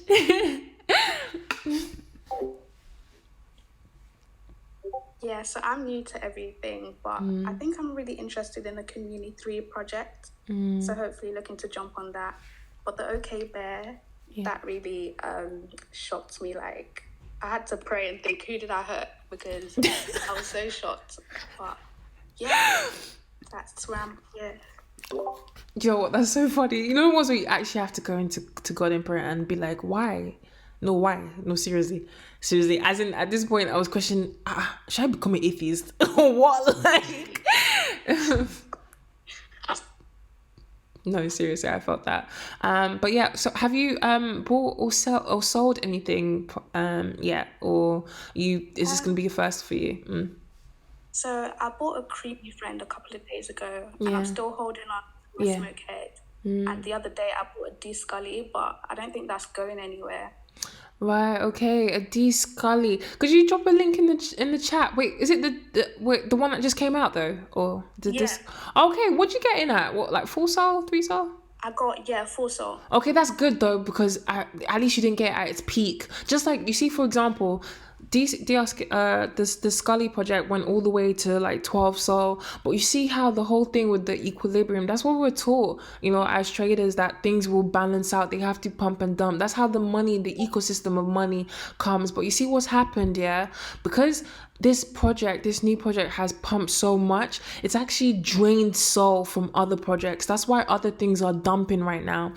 Not something that you should necessarily fear per se. Why? Because eventually I believe things will balance somewhat. I don't know how, but people will pick back up interest, especially if those teams, now it's time to prove, like all these NFTs that we see, it's time for them to really prove if they're actually here to go somewhere, if they're actually here to have direction, if they're actually here to be bullish. Because like the people behind OK Bears don't have 2 heads. Do you know what I'm saying? But yeah, it's like it's weird like that sometimes, how when something pumps, it will draw liquid, because people obviously wanting to liquidate other things because they've got the fear of missing out on OK Bears, innit? So yeah, it's a very tender ecosystem, and that's why it's so volatile. But I'm very happy to hear that you've got quite a diverse portfolio. You've got yourself a free project. That's fantastic. That's fantastic. I'm really happy to hear that. Hi Amal, I've never heard you speak before. So if you are there, I see you have a really cool Smokeheads PFP. I do fuck with Smokeheads, you know. They give me a Bohemia type-esque, they do. Amal, you there? Hope I'm saying that right. No? Yes, no? Okay. Who else have I heard from? I've heard from SG. I don't know if he wants to say anything. SG, do you want to say anything? The Trader Babe, do you want to say anything? CTU, do you want to say anything? Oh, SG. Ooh. I don't want to say anything, but if you're asking me to, yeah, why not? Yeah, okay. Hit me up. What have you got to say? How are you feeling? I'm feeling all right, to be honest. Obviously a bit upset about OK Bears, if I'm honest, because I was going to get in. I was going to 8 at about 10 style, but I was kind of waiting for a retrace and then stunted, and obviously scared money doesn't make money. So yeah, that's kind of how I'm feeling about that specific project. But I definitely will be aping into a Community 3, 100%. Yeah, 100%. I'm with you there. I can't lie. Like, it is what it is. YOLO on this Community 3. Like, all my bags. Literally, all my bags. And I feel more confident in Community 3, mostly because, like I literally said, you know, they actually have a project right now. You see that like little wizard man that's just in their Discord server. The server is in NFT Talk. If you guys want to join, just get in the Discord prior to. They literally have their project. It says I'm too new, apparently. My account is too new, so I can't join. That's what it says. Oh, really? Oh, no. Okay, you know what? Regardless, what I'm going to do is like official links and stuff. I'm going to make sure I get the official links. So just the official links that I post, if you see me post them, then I've completely screen them as official links. So I will post them. I'll just be on it. And like I said, when this goes live, guys, no lacking. Literally, we're gonna be in a lounge. I'm gonna set up the lounge about maybe 45 minutes, hour prior to. And if we need to be in lounge the whole night till 3, that's what we're gonna do, because like this no more. This has been a big wake up call for all of us. Literally, I don't know about you guys, but my eyes are clear. Because obviously, when you do this, the thing is with this, I feel like you guys could probably relate to this and actually say that it's quite demanding. It's quite tiring. It's tiring on the brain. Guys, trust me, if you were doing this by yourself, you would have given up a long time ago. Trust me, because I'm speaking from personal experience. I didn't have a Discord. I didn't really have an alpha. I didn't really get anything like this. It's been something. So the fact that we have a community here, it kind of makes everything just a little bit more easy, a little bit more bearable. It means more eyes, more information, more context in one place. Do you know what I mean? Rather than scrambling, looking for it. So, but even at that, even with all the support that we have, even with all the information in the Discord channels, this is still a tiresome process. It's exhausting. And it's like the one day that you're just a bit more relaxed. You know what I mean? Like you're just not on edge. You're not on the tip of your toes. It's just that day. That's what's crazy about this. That's what's crazy about this. And that's how different two realities can be, and how two decisions can have completely different outcomes. So yeah, I feel that, but SG, go on, sorry. Yeah, no, with me, I think what I'm going to do is probably just stop holding on to my bags and probably bring a bit more soul in, because I don't want to sell, but I do have a fair bit of soul just sitting around literally doing nothing, not appreciating, and it's literally doing nothing. So I'm probably going to bring a bit more soul in from me and just try and get into some new projects. Not staying in what I am in already. Bushido, I'm not too sure about it. Could probably sell 1 or 2 Bushidos and keep the last one that's in the top 100, but besides that, I'll probably stay in everything that I'm in. I've got faith in those projects. So, yeah, fair enough. Yeah, I hear that for real, because even, what's it called? Yeah, even with Bushido, I'm not sure what's going on there. I saw some things on their Twitter. Been hearing that they're not even too active on Discord, but I saw some stuff on their Twitter, so I want to see, like, can there be like one last pump? Do you get what I'm saying? Then cut losses, literally just sell into the volume and cut losses. But yeah, I think that's a good idea. Like even me too, I was thinking about, I'm like liquidating my assets, because I feel like I wanted to load up Soul, but at the same time, it depends on what's going to be like our next few menus and moves within the Discord. Like I said, right now, my priority is not the number of calls, it's going to be the quality of calls. This one for me is a major alpha. I don't know, but like I said, based off the pre-existing ecosystem that they have, this for me makes more sense move wise. And yeah, okay, what we know now about this whole integration with OpenSea as well, if this can make enough noise, the ETH guys will jump on it, and I think it's going to do just that. Like I said, this is a well-funded and well-thought-out project, literally from the art to their ecosystem. So for me, I'm just gonna place all bets on this one for real. It's a major call for me, and I think what you said is really good. It's literally just like, what's the next move in it? Like, it's always about what's the next move, like, so what happens next? And I think that's what we're going to have to do. We just have to keep moving forward regardless. And I think this is a very good forward move. So just to everyone that's in here, and to those who aren't, who will probably be listening to this audio recording later, a move is really for us to, I'm going to schedule that live. It will be scheduled by tomorrow. Like I said, Discord's going to be under construction from tomorrow as well. The things are going to be a bit different, but we are going to definitely be on a live on May 2nd. This project is going live on the 2nd of May. 2nd of May, I believe, is Monday. I was also going to say one thing as well. Yeah. I put in the NFT calls. Yeah. Bit that there's a thread. A guy literally just broke down what's coming in May. First shit! That he put was Community 3. Yeah. So check. Isn't it like, let's read this thread, guys? We can't be missing out on money like this. Read the thread. He said obviously with Community 3, now obviously there's been an influx of ETH people. Yeah. Coming into, and I think that's probably why the floor for OK Bears is that high, because I mean, 150 SOL isn't much to people that like they've been trading in ETH and they've been winning. Do you get what I'm trying to say? Because one ETH is about $2,000, right? Facts. You know, so I would say read that, and they're saying even in regards to entry, like what they believe it will be probably be around 10 to 16. You know, it's as in soul wise, that's what you need. You know, so Damn.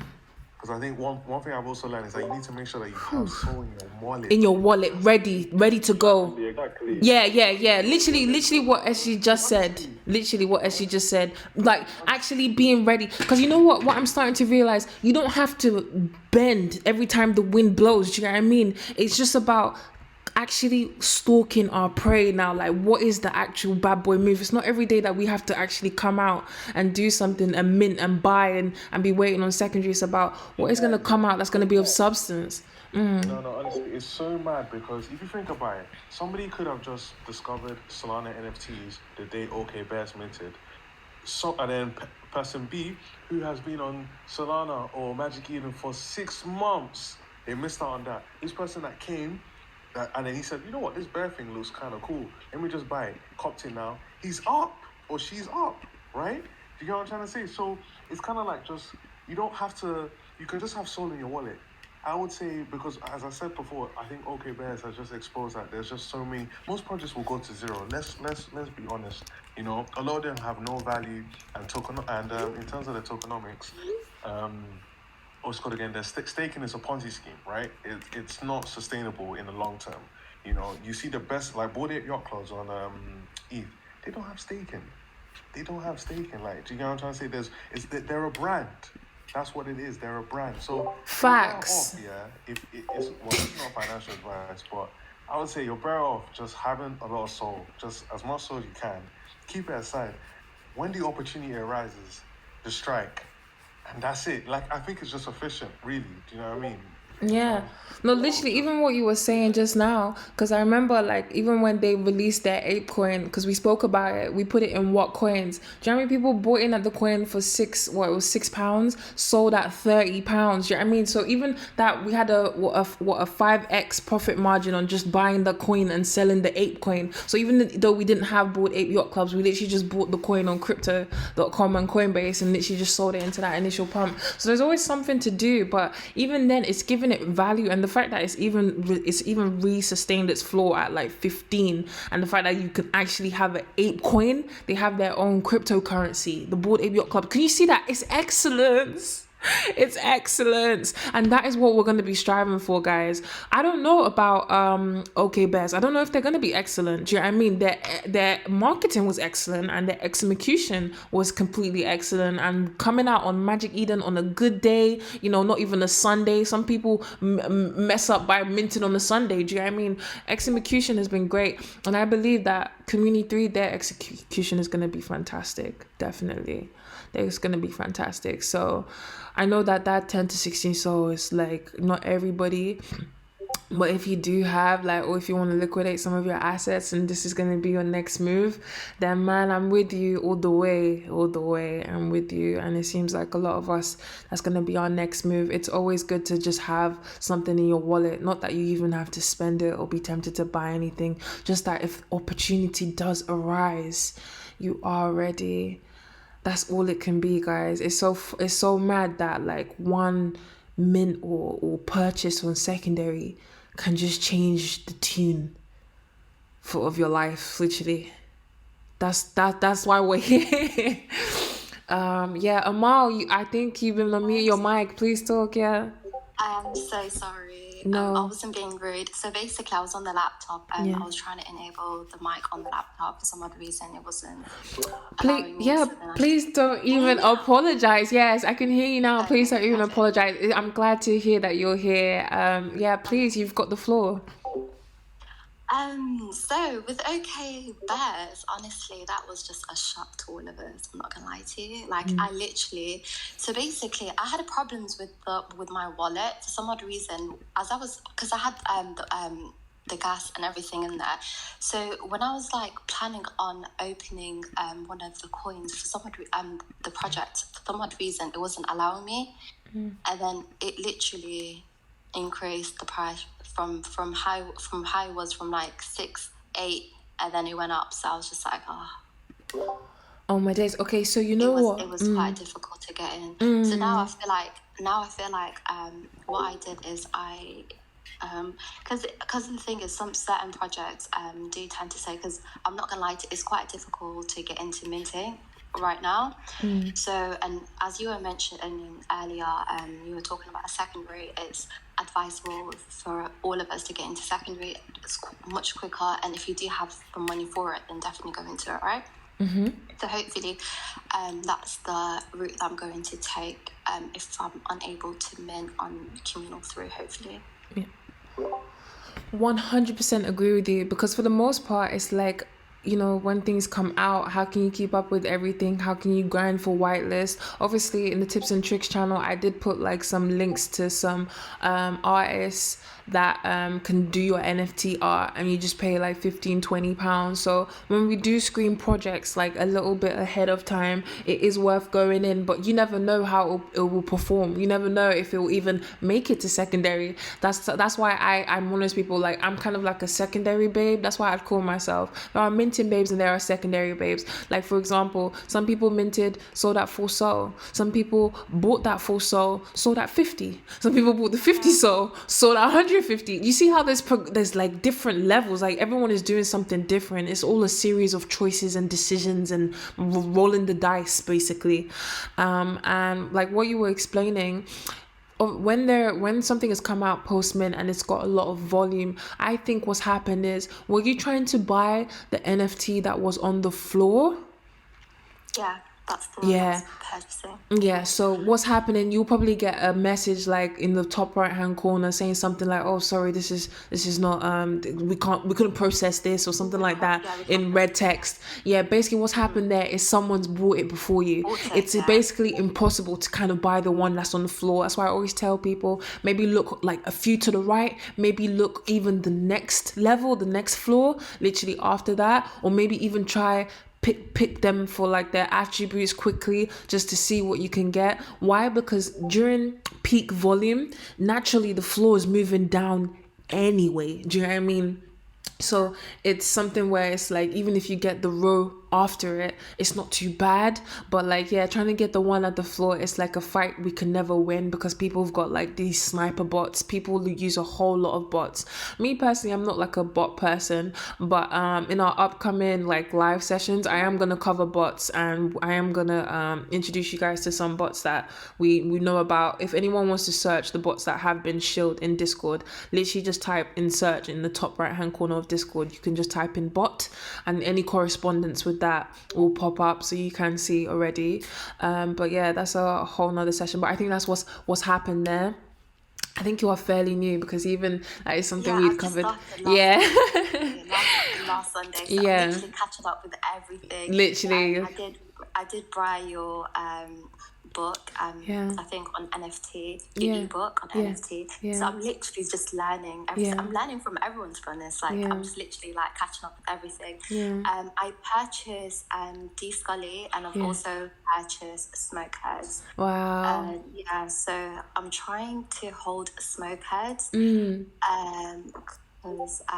trying to hold Smokeheads, but with D Scully, I can see it's going down, so I don't know what I should do in that respect. Right. First off, wow. Thank you for getting my book. And secondly, congrats on just throwing yourself in there and actually just, buying stuff and being active in Discord. That's really great. And I know that it's difficult to juggle with actually learning also at the same time. So that's really, really great. I'm happy to hear that. In regards to the Smokeheads, I think Smokeheads could really be something in terms of like if that's what they will. One thing to also do, which is important, is I'm gonna go through this again, but I'll probably have to show you separately. It's just about how you can verify within Discord, so you can get access to like exclusive announcements, which can allow you to know when maybe a pump is coming, or help you decipher whether this project is actually going somewhere. yeah. So what I'll do is I'll run you through that later. Guys, I've got a lot of stuff, a lot of content to film for our channel, because we actually do have an Art Dealerz YouTube channel. Obviously, I've just come back from Greece, which has kind of set me back like just 10 days in terms of like things I have to do. So over the next few days, I'm definitely going to take on like a lot of workload for us, because even what you were talking about in terms of like sniping the floor, we actually had done a live on that, and it was meant to be uploaded, but like my laptop like froze, and then the file got deleted, and it was just this whole palaver. But I want to make like set tutorials to answer certain things, because we can't snipe secondary, so stuff like that is just reiterates to me like what we can put in the Discord to just make sure that everybody has that information. But sometimes the only way to learn is also through experience. So that's that. Secondly, like I said, congratulations on just even making your 2 first purchases. You're not the only one in here that's gotten smokeheads. A few of us are smokehead stoners as well.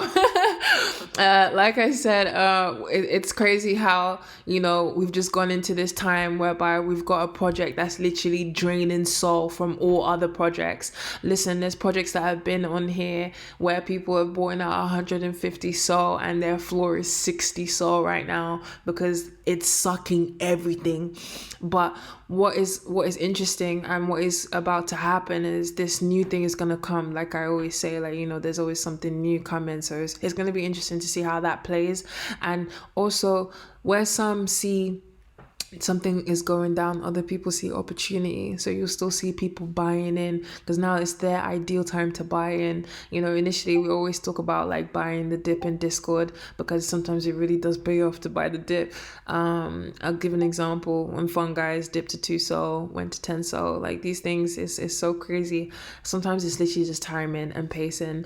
But in terms of your de-articulate scullies, if you guys could give me like 24 hours, because I didn't really know much about that project. I didn't put it in alpha course because I wasn't really sure about it. I hadn't really looked into it, and I don't like to show anything I haven't looked into, but I know that they did have that initial pump cycle, and I think buying the dip is always a great idea, especially if they are going somewhere. But what we've established, OK Bears don't have 2 heads, which means from now on the quality of calls in Discord are going to be of just a particular tier. That's the only thing that's going to be available for us to see, and maybe some pre-existing ones where we can see that they're actually doing something and that's active and worth our time and money, because at the end of the day we are investors and we need to think about our best interest and our best interest only. And when we are in profit, it's good to take that profit, whether that profit is 2.5 soul or 150 soul. So yeah, moving forward, in terms of your thing, I would say it depends. If you're trying to liquidate because you want to see to how you can gather your floor to contribute to possibly getting a community 3 or community, then fair enough, I can see that as justice. But it's something you have to decide for yourself. Ask yourself, like, what do you feel in your spirit? Take a look around in their Discord and check out their roadmap. They do have some cool stuff coming, because guys, remember, they have this whole thing where you earn their token and then you get like enlightenment and then you get to upgrade, but it's still based on like the ethos of staking, which to me now is just like a blockchain metric of yesterday. I feel like it's just overdone. One thing I would say, like I just said earlier, is Jinku. I think Jinku is a really good one. When I do the refresh tomorrow, I'm definitely going to look into de-articulate or de-scullies. I'll just call it de-scullies. I'm going to look into de-scullies, do my own little investigation, give you guys my conclusion, and then maybe you can decide for yourselves over the weekend. What else? It was very nice to speak to you, and it's good to hear your voice. Thank you so much. No, I'm gonna have to go. Basically, Yeah. I'm fasting. Oh no worries, no worries. I'm just gonna break my fast, okay? Of course. Thanks for joining. Are you going to record the? Yes. It's been recording this whole time. Yeah, so everybody will have access. It will be in our next upload on the YouTube channel. Yeah. All right, perfect. Thank Fantastic. You so No worries. All right, Best. bye. Anybody else want to say anything? Because I think we could more or less conclude. I see T.eth. Oh, the trader bay. Ooh, hi. Wow. everyone's good. So I basically have only just recently, gotten into or dabbled in NFTs, let's say. And I just kind of wanted to bring a discussion in something that I've kind of noticed with, looking through projects myself, which I think is like advertisement, actually playing such a key role in a lot of these projects that are going on. And I think a lot of subliminals plays such a huge role in it, especially with like Community 3. I think a lot of people are going to be attracted to this and not even really know why they are, but it's because it's going to be bringing them like a sense of like familiarity and the fact that, as humans, we want escapism. So as soon as we see something that's like, Sims, Habbo, that kind of layout, already we want to, be a part of it. And I think that's such a key thing that they've actually used in terms of, this idea of you're actually buying the NFT, but you can buy a laboratory as well. And there's so many different layers to it, which I think, is going to make it such a huge thing. Like, I definitely think that this project is going to go far, and there's going to be so many more layers that they're going to unravel with it. So immediately, people are looking at this and they're thinking, oh my goodness, like it's giving you that familiar feeling, which is going to attract you more to that particular project than maybe, something else that is just going to be, let's say, a picture of an ape, because there's so many, projects that people are doing which they're copying. Do you know what I mean? Essentially, they're being copycats.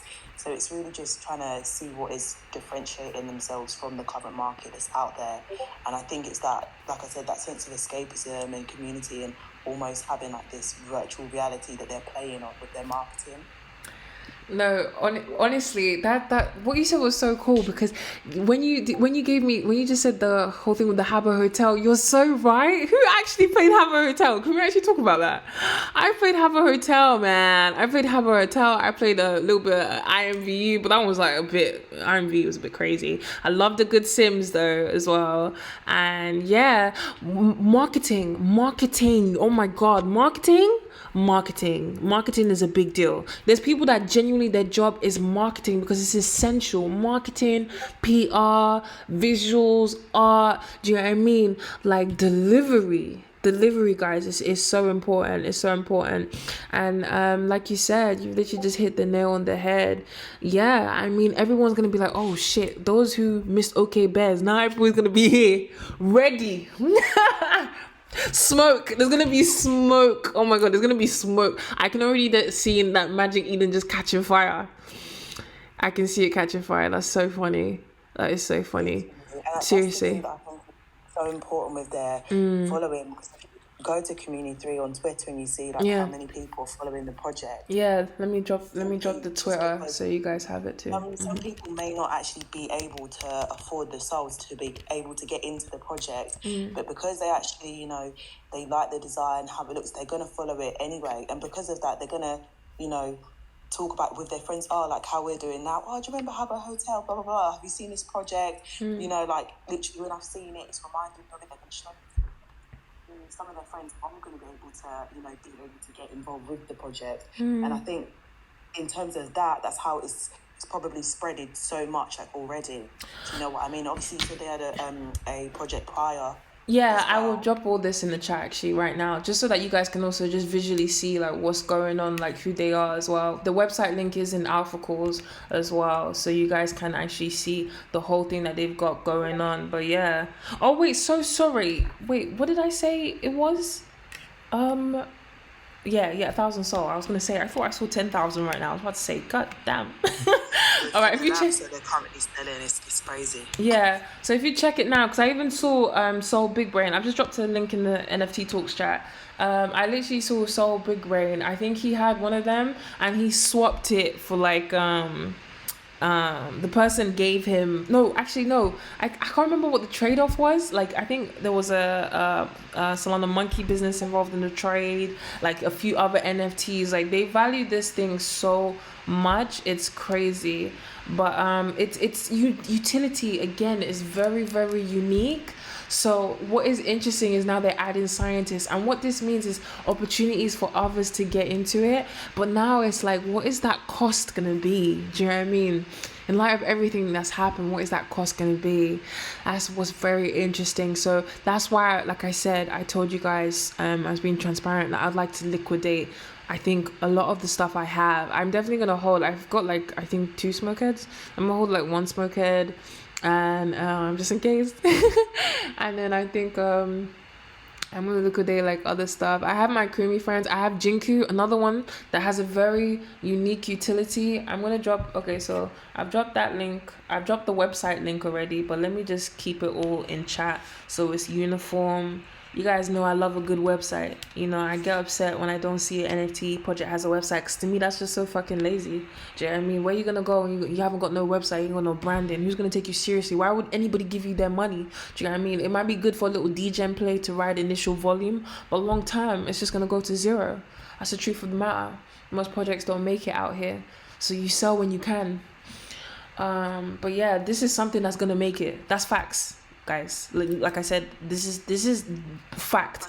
Yeah, like the OK Bears, why we lagged is because we were like, what the fuck? Like, do you know what I mean? These men have literally just appeared. Do you know what I mean? We didn't know them from nowhere. Remember, we've been living our lives perfectly fine, not knowing about OK Bears, but this has actually been something that's pre-existing. You know, they have structure, they have an ecosystem, they have people that we actually know that have been in this community, and there are much bigger investors. So what I see this happening, I see this being eaten up very quickly. So I'm just praying that the paper hands, you know, you gotta love a good paper hand.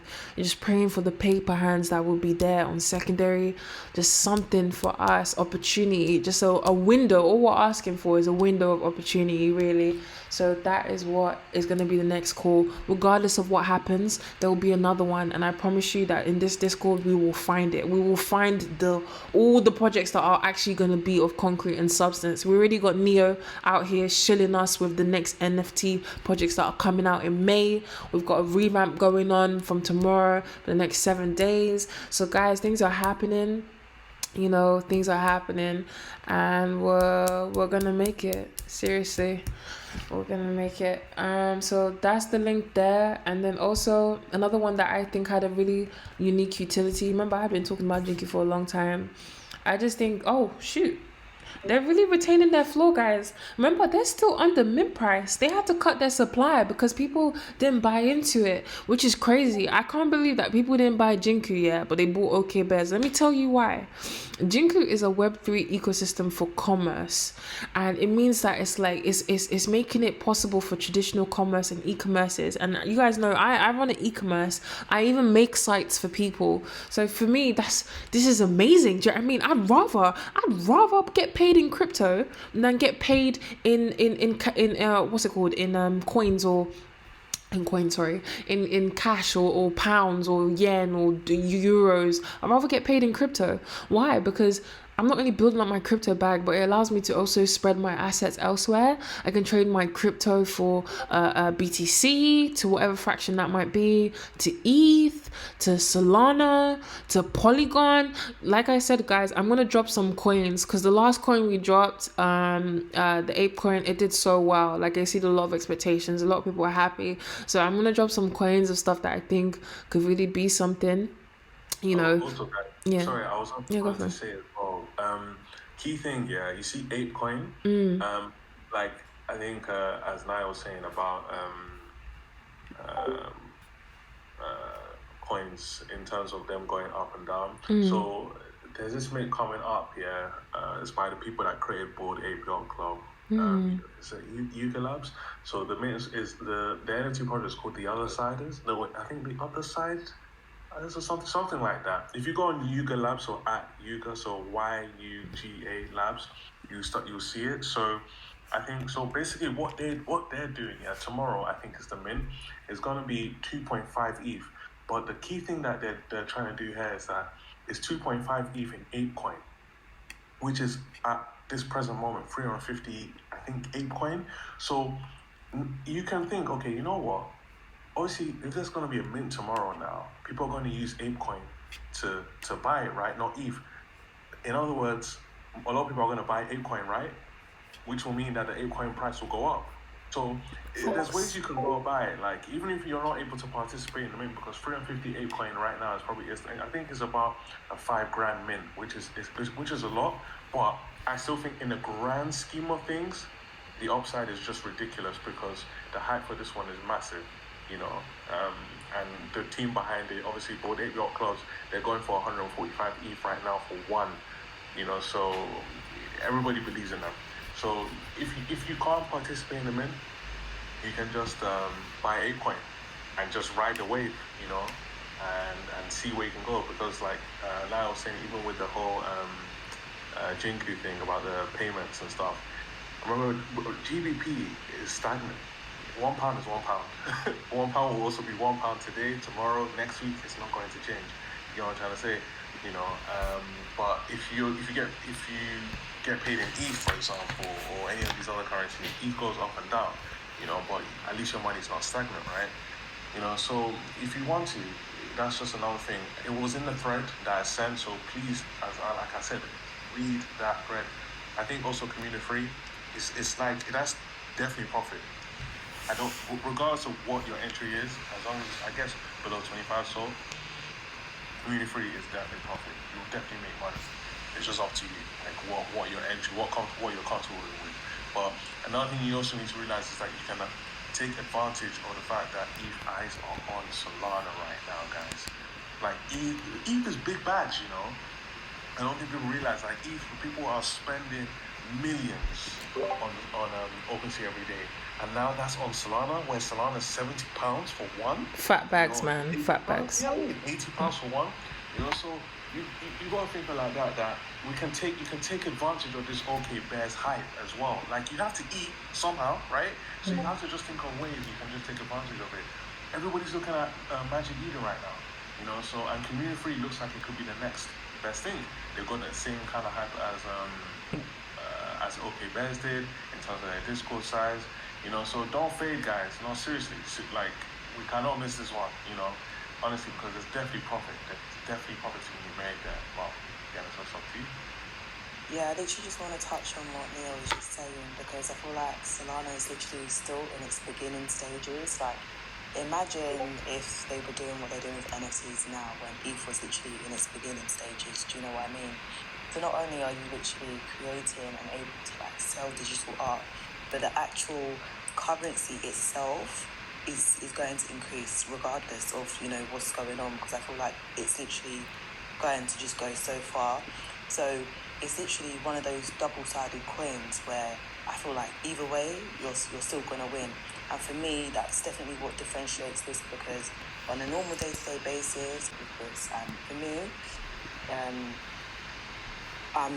this is going to be like my first major project that I'm going to be, you know, getting into. So I'm really looking forward to like actually, you know, being in the numbers this time, not just sitting back and seeing them like OKBears and thinking, damn, that could have been me. Like, I could have been in the Bahamas. I could have been somewhere, you know, sipping on the gin.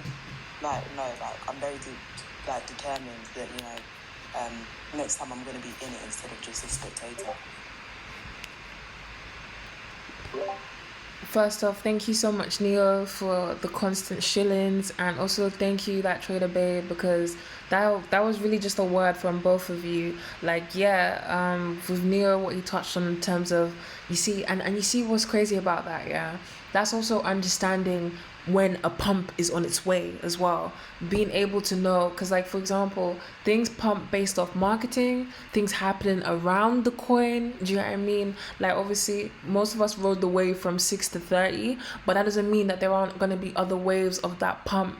So I remember they even dumped to about like a 10, 11, last time I checked it was like 15, but with what you just said, that is such a smart idea, because most definitely, and you know what, also that's also feeding back into the loop of Bored Ape Yacht Club, the fact that you have to do their mint in their coin is giving their currency value, like real value, and that is what it's all about. And that's why I was like, even though everybody was focusing on other stuff, I kept talking about Jinku. That's why I really, really believe in Jinku. I got in full transparency, I bought one at 1.3. I'd rather have one and I just diamond, if I have to diamond hand this this for the next 1-2 years. I'm gonna do just that. Do you know what I mean? Because I've actually seen on their Twitter like their JPay actually being used. You can also check their website. I feel like they're slept on, so much so that they didn't sell out and people just wrote them off. Be careful about things that you write off too early. Do you know what I mean? Especially when teams are building. And if you check the floor, ask yourself why literally only 10% of the collection is available on the floor, even though they supposedly dumped so hard, you know? And I think once everything is set up, the whole goal is for you as a holder to actually receive royalties from when the JPay is used. And these integrations into real life, they're going to happen sooner than we think, guys.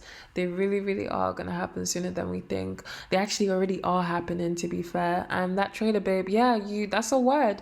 Because guys, imagine now if we had been in this network. Imagine if we had all been together in 2020 and one of us had dropped, oh my god, guys, there's this coin, it's got so much potential, it's 44 pence. Solana was 44 pence, guys. People think that, oh yeah, they can't do crypto NFTs because they didn't buy BTC.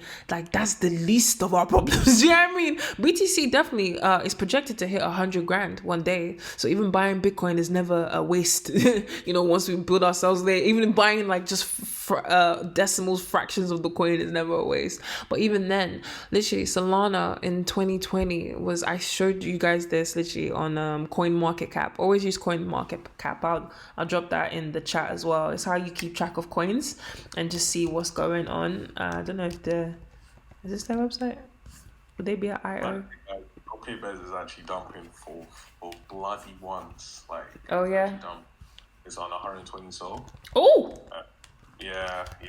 What goes up must come down. That's what I'm saying. Otherwise, are we mad? Is everything we know a lie then? Is our life a lie? No, wow. Okay. But just to put it into perspective, I think... Sorry, RP headphone users. Their volume is 455,000. Yeah. And OK Bears is 453. Can you imagine in how many days? That's unprecedented. Digos that have been here for 8 months. Fuck off, man. Please. Sorry, but that's Coin Market Cap. I just dropped it in the main chat so you can just see Solana's like price, guys. Imagine if we had all been here gathered shilling Solana when it was 40 pence, £1, 19 pounds. God damn it. But it's cool. We're here now before it's £1,000, innit? That's a projection for 2023, end of 2023 into the new year 2024. Depends on how the Coin Market Cap goes, innit? Guys, it's exciting, you know? It's exciting because we are here, you know, and this is the change, you know. Every millennial, every decade, there's always significant change. I don't know about you guys, but in 2020, I just felt like the decade had like some sort of shift. All the things that had happened post 2020, even, you know, the pandemic. Now we're in war, like Ukraine and the whole Russia thing. Even when we think we got problems, our problems are only to a particular scale, you know? We don't have the like fucking threat of bombs in the sky. Do you know what it is to be in a bunker hearing like the sirens of real war? You know, like you take one wrong step and then your kidneys on the floor. Do you know what I mean? So like I we can definitely feel, but just to put life into perspective, it's just crazy. I feel like there's been such a shift this decade, and we are moving into this technical this just development. I mean, fucking Elon Musk owns Twitter now. Like, we're literally living in Elon Musk's world. Like, it's just like what even is anything? That's what this whole stuff makes me question. What is anything? But you know what, at least we're here, we're sharing knowledge, and we are trying to just put all our heads together and just make it out here, because it's not easy. It'll be interesting also. What I'd love to do is schedule like a meet up for those who don't mind doxing themselves. You don't have to say who you are in Discord, but it would be nice for us to actually have like maybe like a coffee meet. And we have parties in the future, have like events, because that's what I would definitely want to build us up to. We have like events where we talk. I was even talking to one of my friends about it the other day. You guys know I've been thinking about like a coffee date for a long time, so it was funny that she popped up and said that we should do events about like just networking and stuff like that, because you never know who you're going to meet. That's why it's very important for you guys to also have good experiences, have experiences in life, look into other things. That's why Taj, always make sure you check out the finance channel. Taj goes hard in the finance channel. He just drops some stuff like on other things that are completely unrelated to crypto and NFTs. It's hard to keep up with everything, but it's just nice to sometimes just be in the loop, to at least have an an idea of it, you know. So this has been a very, very lovely live. I can't believe it. Look at all 12 of us just having a chat. Huh? I wanted to add one more thing. Yeah, go for it. Oh my God, Neo, just take over, man. I'm gonna make you the original dealer, I swear. And I've got a question after Neo. Just Oh, of course, Commonwealth, yeah. Nice. I was also gonna say, like, if you think about it, guys, yeah. Sometimes I think, like, if you try and think 2, 3, 4 years ahead, because people that bought Bitcoin had that, like, the retrospect kind of thing. Because if, for example, ETH was once upon a time $70, right? It was $80. So, but now ETH is $2,000. So what I'm trying to say is that the fact that we're trading, like, there's a marketplace right now that we can buy and sell NFTs on, so for Solana, because that's what we do with Ethereum on OpenSea, right? It gives the coin, or the token, so much value. So honestly, I predict that one day, I don't know when, maybe a couple years, I think Jenny was saying it, but yeah, I think it will be definitely $1,000, like at least $1,000 or £1,000 one day, because like I said, OK Bears is not going to be the last one. I kid you. Like, if you have to think about this thing as like a bigger picture, right? Because this is just the beginning. It's the first one to be in the top 5 on OpenSea, a Solana project. Like, it's bonkers, right?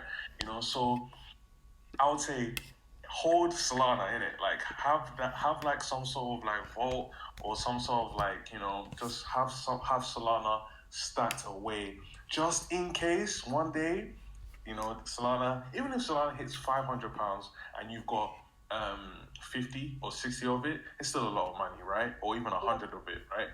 So I'll just say, like, we're still early, we're still early with Solana, because a lot of people caught Ethereum when it was $400, and that's expensive. Right, so this is not even £100 yet. It's got it. I think it has an all-time high of £150. But I would say, if you like Solana and you like what they're doing, like if you actually understand what Solana are building and you see a future in it, hold Solana. I wanted to just chip in and say good evening, everyone. I haven't spoken, but I just wanted to chip in and also say that whenever a project gets to this level, so in terms of OK Bears, there's usually a lot of copycats that come out within the first 2 weeks, and there's a lot of pumps, because this happened on the Ethereum ecosystem last year. So you probably have a few projects that are going to copy OK Bears, and people are going to think, oh, it's the next thing, but it isn't. But what you can do is you can enter at the right point, get the little pump, and then exit.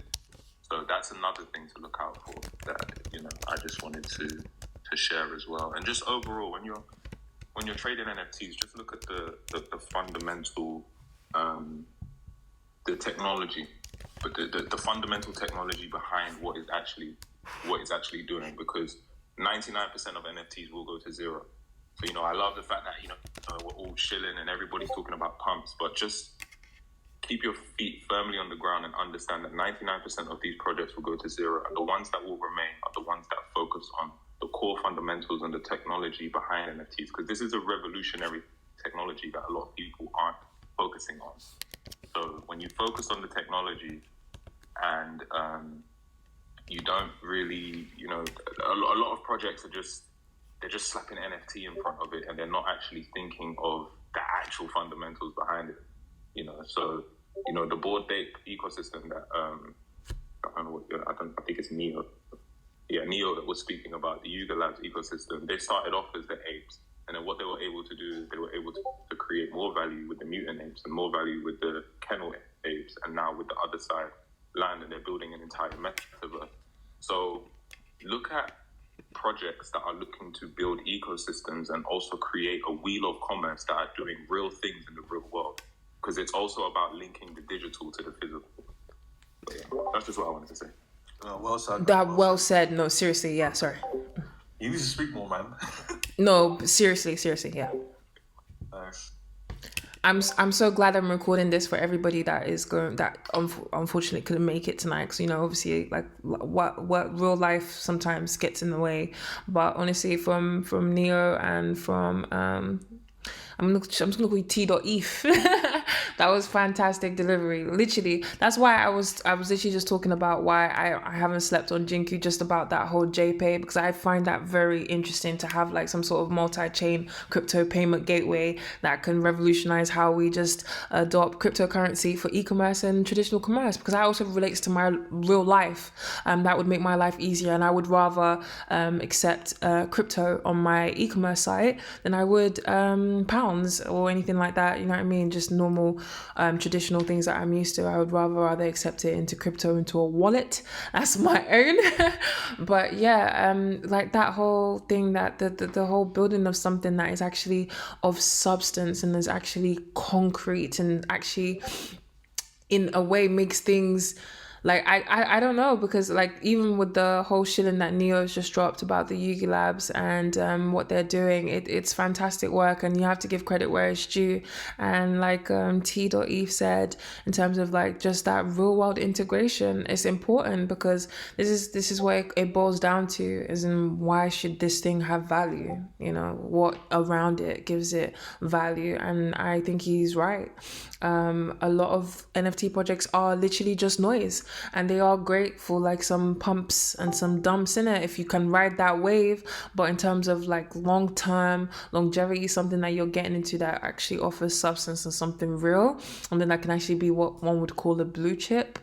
Yeah, I think the pace has changed, and I'm glad that this Solana integration has happened, and I'm glad that it is a Solana NFT that is a top 5 as well. And like I said, even just based off those core principles that T has just dropped in the chat, that is also the foundation and the basis of which I'm going to be looking at our calls more, particularly just with more of a screening and just more discernment, you know. Consworth, I did see that you wanted to ask something, so please feel free. You've got the floor. So I wanted to ask a question about OKBears. So I've just been watching the floor price, and I've seen the floor price has dropped down to 103. And I wanted to ask, like, what would be the floor price? In fact, would you buy into OKBears right now, or if it was to drop to a certain floor price, or do you think it's a thing where, like, if you didn't buy in the beginning, it wouldn't make sense for you to buy right now? That's a fantastic question, because for the most part, that's the thing. I cannot give you an answer to that. Do you know why? Because even based off when this whole thing went down, remember, we'd seen it go from 4 to 10 to 10 to 20 to 20 to 40 to 40 to 50. Like, there was no stopping it. Do you know what I mean? Obviously, this is the first dump cycle, and it's particularly very hard to tell. It would have been, I would rather have said it yes on an incline rather than a decline, but rather, even with that being said, that doesn't mean that it can't go back up. So it's very difficult, I would say, because like I said, they've just come out, you know. Yeah, of course, they have nailed their delivery, they have nailed their marketing, all that type of stuff. And from based off their website, what I was seeing on their team, they have quite an extensive team. They're a large team, you know, and that's what it takes to, you know, deliver the way they did. But for the most part, I'm just not sure yet, because I wouldn't want to say the project is necessarily overvalued. I don't want to say that at all, because you know, I have no right to say that. But I just think where it's at, and I would love for everybody else to also, you know, chip into this, where it's at, I just cannot say, because, you know, we deal with assets that are incredibly volatile, and that's the thing, that high risk, high reward. Just even when we were saying in terms of like, oh, waiting for the dump, you know, the degens that went in, this has been ideal for them because it's the floors just escalated. But this is quite a significant dump, and for it to be on 106, it means FUD is coming into play. Remember, we are about to enter a 3-day weekend, and I think that does definitely count for something, especially with the bank holiday Monday, because I think it's going to slow down volume as a whole in general. So I don't know what's about to happen next, but if you even have that type of capital where you've got 105 SOL, I would say get ready for community Community 3, because at least with them, we've known them. Do you know what I mean? Like, we're literally 3 days in with OK Bears. It's like, I'd rather be with the devil that I don't know than the devil that I know that the devil that I don't know, me personally. Like, because, it's just like when people throw away stuff that they have for something that they see that's new and shiny. Yeah, it can be ideal sometimes, but I couldn't tell you for certain. I couldn't. Because I don't want to tell you to do something and then something happens and then it's like the complete opposite. You know what I'm saying? So it's just something you're gonna have to feel within your spirit. But me personally, I see Community 3 come in. I like what they're about. And I like what their actual real world utility is, and you can check the links and stuff like that so you can see it. Basically it's like its holders, it gives them like free use of their software. They've got like this software and they're able, like investors are able to like rent out their labs. So it's actually quite cool. So the fact that there's scientists coming as well, I think it gives a new introduction, a fresh perspective and fresh opportunity for people who weren't in that original Genesis project to also to kind of just be a part of that. So it's like a development, it's like an extension, a branch of Community 3 or community. So I mean with 100 soul, damn, you could pick up a few, on secondary. That I could see that being a better move, because let's say for example, we can never tell with these things in it, but you think about it, if you're able to pick up multiples for your 100 soul, then I think you're putting yourself in a better position and you still have soul as a whole. So I don't know, I think it may be a less anxious driven move as well. I don't know. What do you guys think? T.eth, Neo, SG, Money Rails. What do you guys think of that question? What would you do? Wouldn't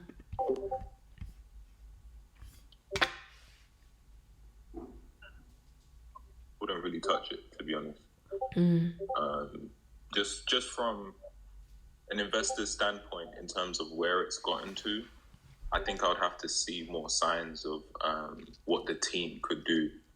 When I've looked at previous projects that have gotten to that kind of level fairly quickly, there's something else that they've been able to do to take that jump to the next level. Because NFTs are all about access, ownership, and utility. So they've provided the access, the ownership, but what is the utility going to be? And that's what Bored Apes were able to do to jump into like the next phase. They were able to give real utility by adding an ecosystem around it. So, if you look at what Walt Disney did, right, in the 50s and 60s, he created characters, and then what he was able to do was create movies around those characters. That was the utility. The movies ended up becoming the utilities, and that's what everybody loves. The characters that Disney created, or the Cinderellas and the characters like that. So what are OK Bears going to do next?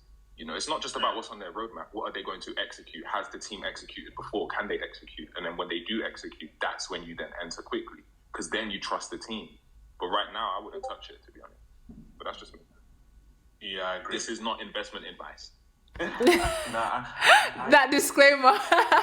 Yeah, I wouldn't touch this because the time to make money, well, on this first, let's call this the first cycle, right? The time to make money was like 2 days ago, right? When you got in less than 25-30. So yeah, for sure. But yeah, I would say, yeah, just don't touch this. Like, let's see what OK Bears can do, because T.eth was saying that, like, look, in terms of we need to see more. Can they execute? And remember, funds are also held in escrow now, because obviously Magic Eden have redone their whole launchpad. So people may get nervous, when it gets to that week, like, oh, what's gonna happen?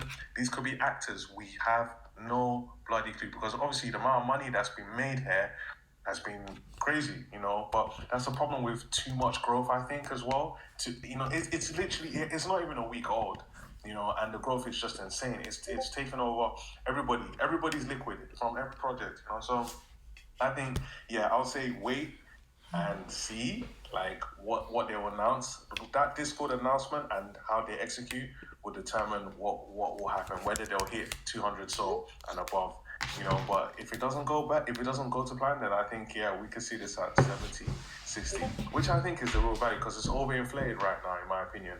Way too overinflated, But once people start dropping it, who knows? I also wanted to say one more thing. Please, please, please. I'm going to use myself as an example here for everyone, so that you can take solace in my story. I've been in the NFT space since about December 2020, right? For a long time now, compared to like now. And I was in America the week Bored Apes came out. I saw it. I saw the community, like literally, I saw it. I could have minted it. I didn't. I didn't go in the next week when it was 0.5 ETH. I didn't go in the week after when it was about 2 ETH, 1, 2 ETH. I could have, and I didn't. I missed out on that one. But one thing I haven't done? I don't kill myself about it. Get rid of FOMO. In this NFT space, you are going to miss things. I promise you there's going to be another one. You're probably going to miss it. But focus on the ones that you can get. Forget about the ones you've missed. You've missed it. It's gone. The OK Bears opportunity is gone. You're not going to get in at 1.5 SOL again. It's not going to pump to 100. Forget about that one. But there's going to be more projects like that. The Solana NFT ecosystem is still so young. It's not like Ethereum where now that the ecosystem's kind of burnt out a little bit. The Solana ecosystem is fresh. There's going to be so many more opportunities over these next 3 months. I promise you. Quote me on this. Focus on those ones because there's going to be so much more. Forget about OK Bears, and even if you miss the next one, focus on the one that you will get, because you will get one. If you stay, it's all about creating a process. If you stay dedicated to the process, and everyone in Discord stays dedicated, you're gonna get them. You know what I mean? So don't worry about it. I'm not worried about the fact that I missed out on Bored Ape. I'm not worried about it. There's other ones that I missed out on, but I missed out on Azuki. I don't know if you guys know about Azuki on ETH. I missed out on that one. I didn't shoot myself in the foot about it. It's just how it is. You're gonna miss them. I've seen a lot of people, because don't forget, if there's millions of people trading NFTs, well, there's not millions because it's not, the ecosystem's still not that big yet. But if you have 1 million people looking to trade NFTs and there's a 10,000 project, it's like 999,000 people have missed out. So just think about it that way. Then your perspective changes. So how can you be a first mover on a new project? Forget about the old ones. If it dips to a certain point and there's a good entry point, okay, fair enough, get in. But if not, and you feel like you've really missed the boat, or you're gonna put a large amount of what you have already into the project, it's not advisable from me anyway. So that's what I would say.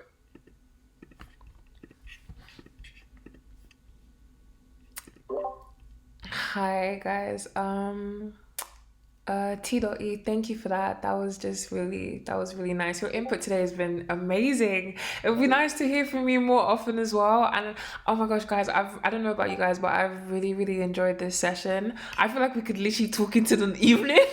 But yeah, like I've really enjoyed this session. I think we should do this more. Like this is the first time I'm seeing us really come up and actually talk on the channel. Usually it's just me and KS. I don't know where he is today. That's so funny. He won't even believe that this many people spoke in Discord today. But this is something that I would definitely want us to be doing on a weekly basis, once or twice a week. This has been very nice.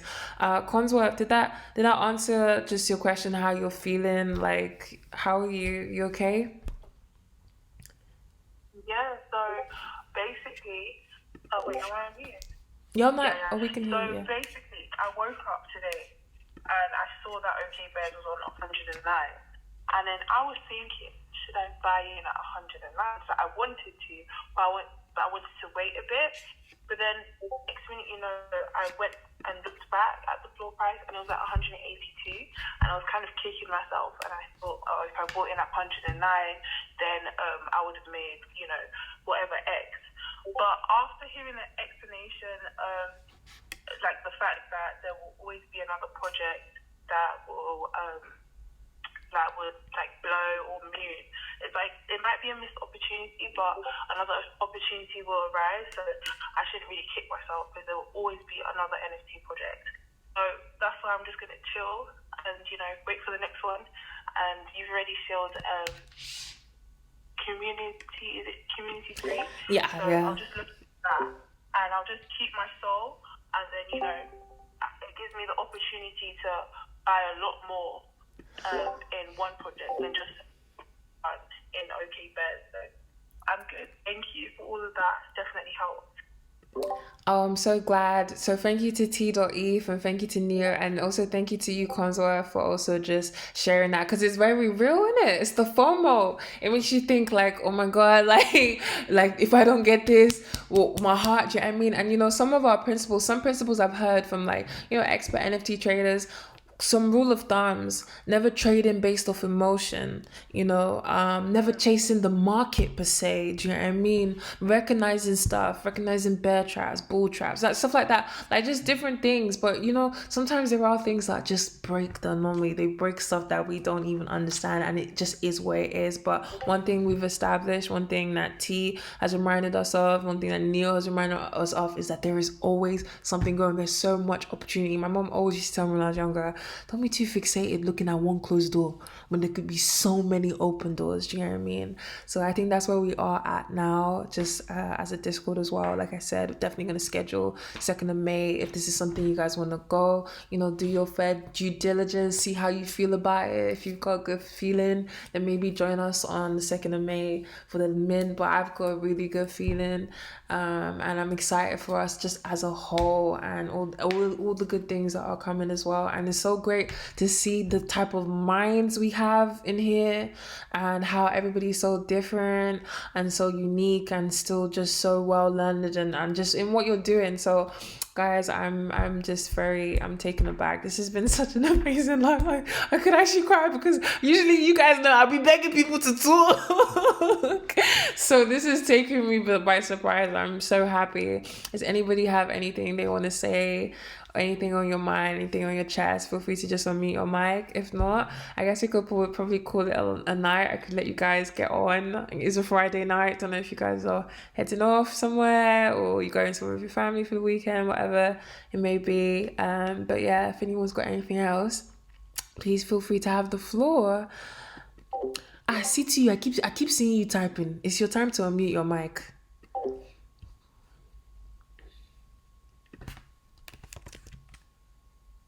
Oh, and I'm so sorry. Not me trying to draw you out and you're at work. I'm so sorry. But yeah, I feel so inspired too. And I'm so happy the type of people that we've got in here. Like I'm proper gassed. I'm proper gassed. So yeah, guys. I think maybe should we call it? Is that us? Has anyone got anything else? Tina, baby, do you have anything you want to say? Anything you're feeling? Oh, hey, Rails. Money Rails! Got a quick question. Basically, you see with OK Bears, yeah? You see their Discord, when they went on secondary, I think their Discord, it got turned off. So, like, you couldn't send no messages. I think only if you've got, like, one of the NFTs. Do you think that's part of the reason why it helped it to, like, go up so much? No, you know what?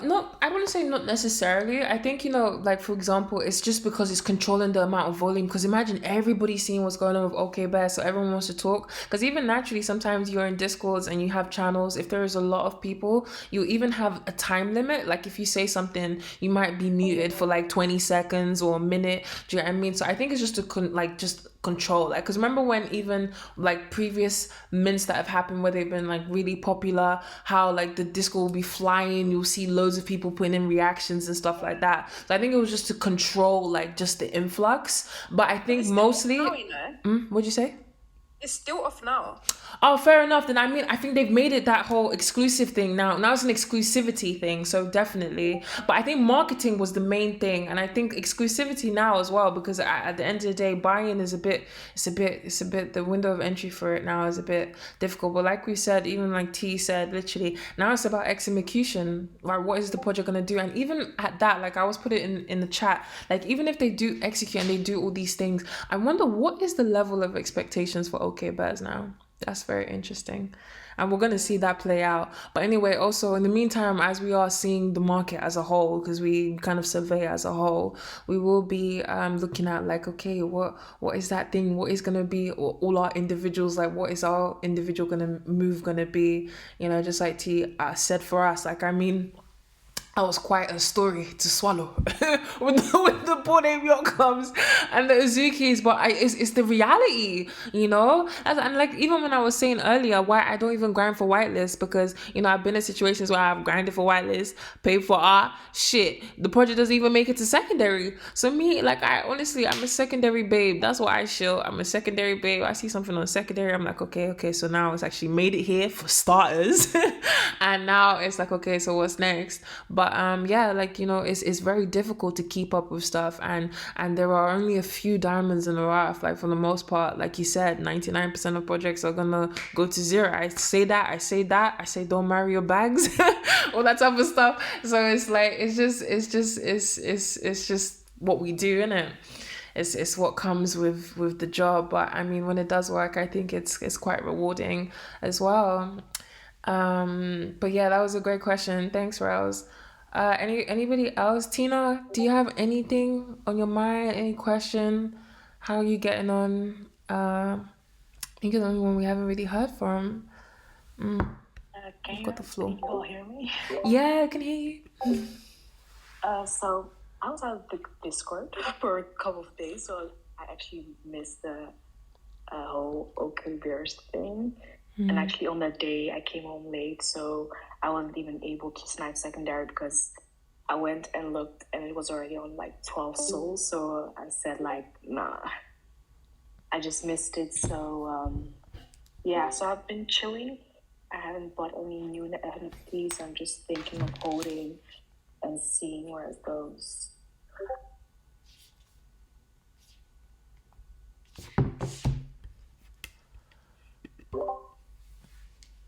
You know what?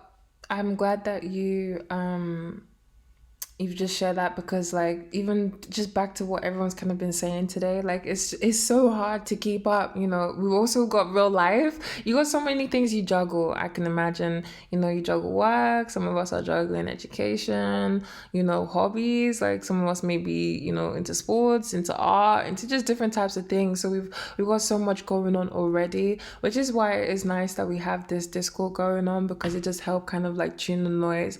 But like T said, I don't know if you caught what T said earlier about just you know how they're like getting used to even missing things is also just a feeling, but it's not something to get bogged down by.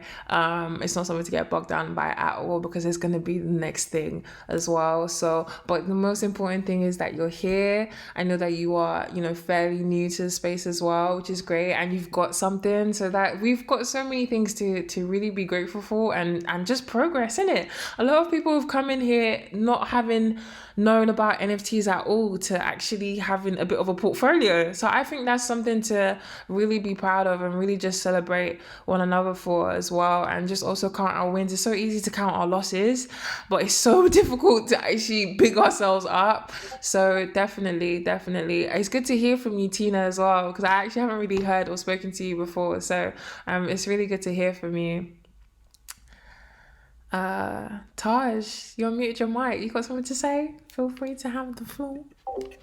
I just wanted to. Can you hear me? Yeah. Oh yeah. Yeah, we can hear you.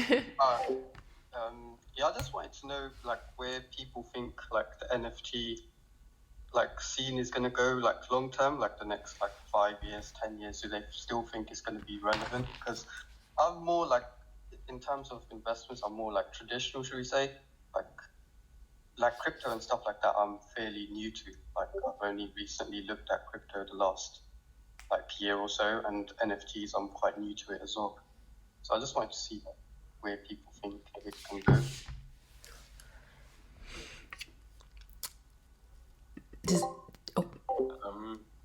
I don't know. I could add a little thing on my 2 pence or whatever, but I think that. I think that most projects, like T.E was saying, yeah, most projects are going. They're worthless. They're pictures. They're you know, they add no real utility, no real world use. You know, they don't come. You know, there's no bridge between the digital and the physical. So I think in the next 5 years, the only projects that will survive are the blue chip ones. So the ones that have the largest market cap. So that's why, for example, now, if you buy Bored Ape, I would see that as like the probably one of the best investments you could probably make, just because they're so far. Not many projects will ever reach 100 ETH, like even 50 ETH. Let alone 100. So I think that because I actually work in Web3, like I work for a venture capital fund. So these are the kind of discussions we have all the time. But I think it's just only going to be blue chips that will hold any sort of real world value. And like in terms of real estate, like I know what Sandbox are doing, but there's just going to be more stuff coming. Because like even with the whole OK Bears thing, it is when you breathe new money into an ecosystem. So ETH money has now come in like a flood. When cash just floods a room kind of thing. So I think Solana is fresh though. When I say the fact that we're on it, so many people are gonna catch on to Solana, like Magic Eden, for example, in probably a year or two, and by then I think there'll be way more blue chips. There'll be way more projects hitting 100 so, 500 so, even 1,000 so. So I think it's just a very volatile ecosystem, and it's better if you have the money to buy stuff. Like that's why ETH people don't really fuck with Solana. Excuse my language, because it's just the same staking tokenomics. But as more projects like OK Bears and Bored Apes and Azuki come out that actually have proper value. This is the thing. Like it's value. It's all about value. Then I think, those are the ones that will survive, and then everything else is going to go to zero. And maybe there'll just be like this bubble which will just burst, and everything will just go to zero. I don't know, because it's just all volatile and it's new. But so many people don't actually even own an NFT. It's not even. I think it's a mad statistic. Like we're very few, in the world. If you think about, there's billions of people in the world, right? I don't think there's up to 10 million wallets like trading NFTs on a daily basis. Hell no, there's no way. So I think it's just one of those things where most will go to zero, and the few ones that have been building and they actually have an ecosystem that brings you real world utility. I'm not talking about merchandise, like merch. Like no one gives a hell. I don't care about merch. Like it's what can I gain from it in my daily life. Like so that's just my thoughts on it. But we'll see. On what Neo has said, I actually think the NFT space is going to look very, very different in 5 years. Personally, I don't think PFPs will be a thing the way they are now. I think NFTs will get to a point where they're actually fixing a lot of real world issues. I'll give you an example. So in 2020, the music industry made $17 billion. Artists only saw 12% of that. So all artists in the world, including Drake, I'm saying every single artist in the world only got $3 billion to share between all of them. So if an artist that has a real hardcore fan base, they don't have to have blown, they don't have to have gotten to the level of a Drake or a Lil Wayne or a Beyonce. Somebody that has 50,000 hardcore fans, if they could sell an NFT for $50 of their music or $100, they could raise $5 million for their album. They could still run it alongside Spotify streaming. Now, when you get into smart contracts, what you could then do is with the streaming, you could then distribute royalties back to those people that bought into your original NFT. That's where the NFT space is going. It's going to be solving issues in the creator economy for musicians. It's going to be solving issues for gaming, for example. The gaming industry, people spend over $100 billion a year on gaming cosmetics, but nobody owns them. So if you're able to own the skin that you've bought on Fortnite and you can now trade it on a secondary market, you see it's actually bringing you real utility there. Because certain people play Fortnite and they buy a skin and they say, oh, I feel like my character plays better, or I play better with this skin. So now it's actually providing some sort of utility to people, and Fortnite do it in drops. So after you've missed the season, you can't go back and buy that skin again. So a secondary market would actually be valuable. So I think the gaming industry, the music industry, media and entertainment, there's going to be the real estate. People are going to want to prove ownership through NFTs and smart contracts. But it's more of an infrastructural problem at the moment. The infrastructure still needs to be built out. Which blockchain are they going to use? Gas fees, all of these issues that are being fixed right now as we speak. You know, and I'm personally building a Web3 company right now, but I don't want to speak too much about it. But this is where I see it going. I don't think the PFPs are going to go anywhere. I think, like Neo said, though, I think there's going to be blue chips. Like the Bored Apes, for example, CryptoPunks, these type of projects, I think they're going to be maybe the ones that will last. Everything else will die, and PFPs won't really be a thing. Or PFPs will be used to raise money for the real project. That's really it. And they'll find a way to give value alongside the people. Just like this, is it Community 3 people? They have a real project, and what they're doing is they're just using the PFP project to probably fund it and give people utility and access to the actual project. That's where it's going maybe for PFPs.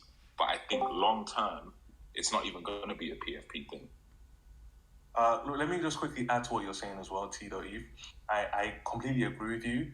Because, for example, now I think what you're even saying about smart contracts, like in terms of with Spotify and helping to solve like problems right now, because I think creators are on the, you know, they've always been on the hard end of the stick, you know, in terms of the way money's being distributed. You know, so for example, now I mean, on next week I'm interviewing a Web3 CEO. It's called TapX. That's his company. And basically they help you monetize your data. Now, so you see how you're saying how now we don't own, you know, how our data has just been, you know, distributed with, you know, free willy outside, you know, people are buying it. That's how we get random phone calls from people from Manchester.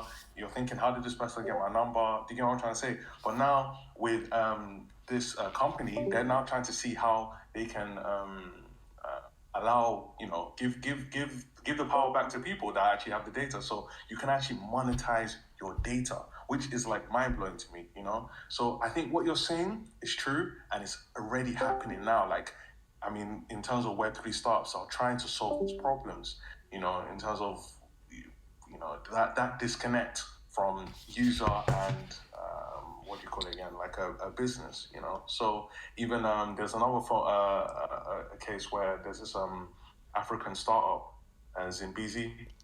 Basically, you can just earn from just using partnered apps on the phone. You know, the phone isn't out right now. I think it'll be out in like Q2, but it's basically a blockchain phone. So you'll be earning. But you see, Apple don't do that. You know, Apple, once you buy an Apple product, it's all about, you're just going to keep spending money. You know, you're going to keep spending money on apps. You're going to keep spending money on accessories. Whereas, you know, they're trying to see how we can give back, right? How we can, you know, basically, yeah, just use your data and stuff like that. So, yeah, I think it's really interesting. I think it's interesting.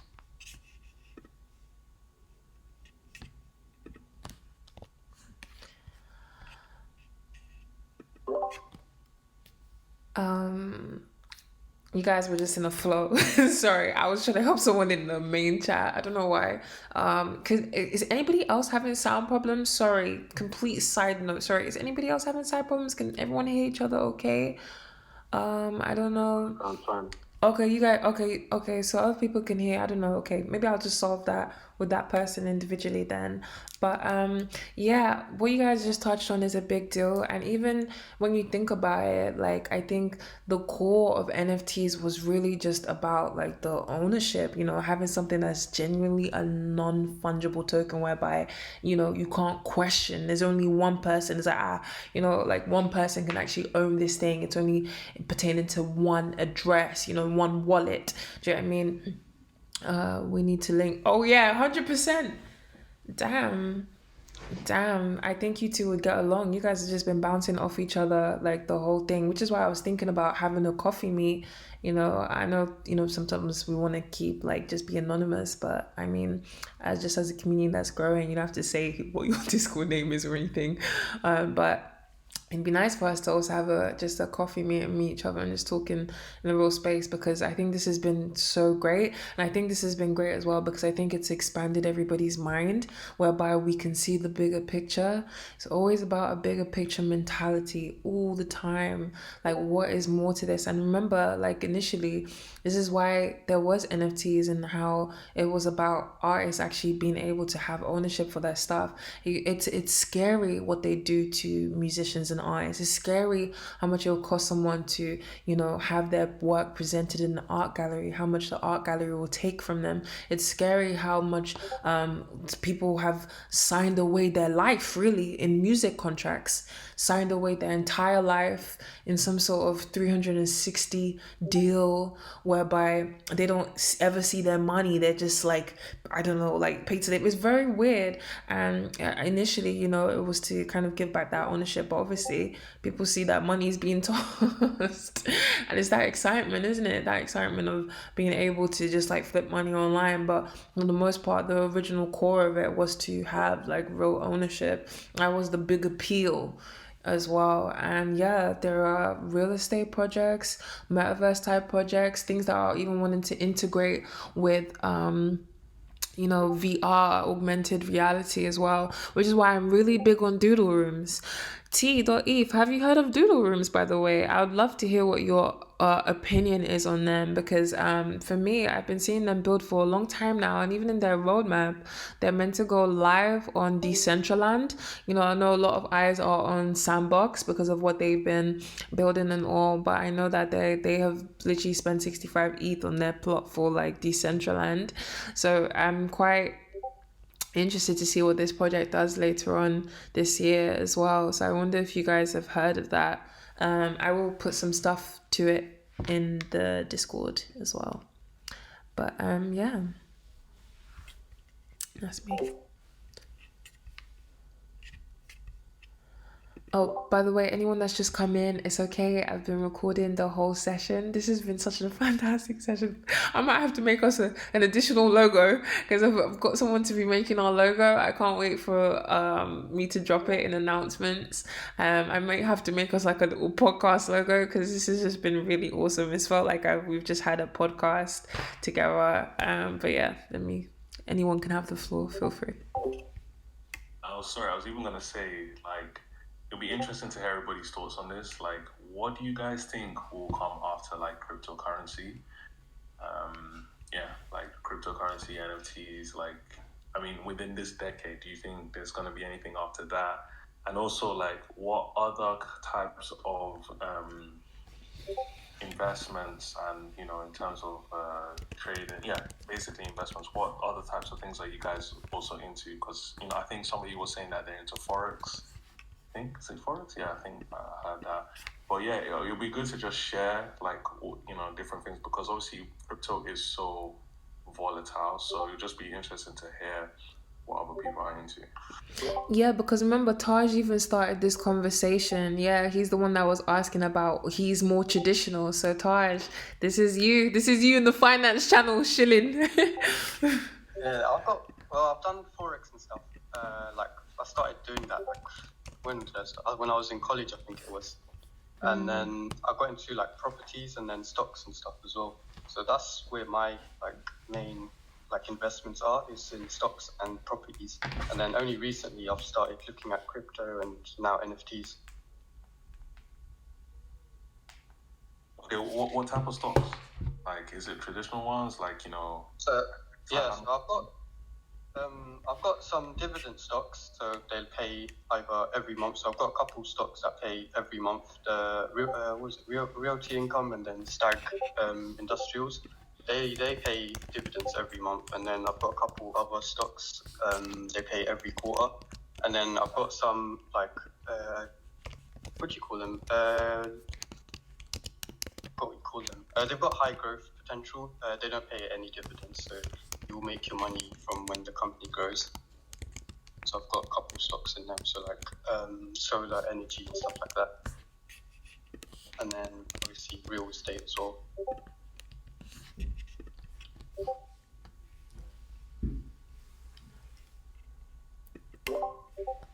Anyone else? Oh, sorry. Yeah, so I do Forex. I've been doing it for about 2 years now. I'm not gonna lie, guys, it's not for the faint-hearted at all. I basically taught myself because I had a baby, and I was at home, and I was like, first of all, I'm bored, and you know, it's very hard to find and juggle like forms of income. Obviously, as a woman, you know, your whole life is based on, you know, you go to school, you go to uni, that kind of thing, and you build a career for yourself. And then all of a sudden, in the middle of your career, you have a child and you almost have to start again.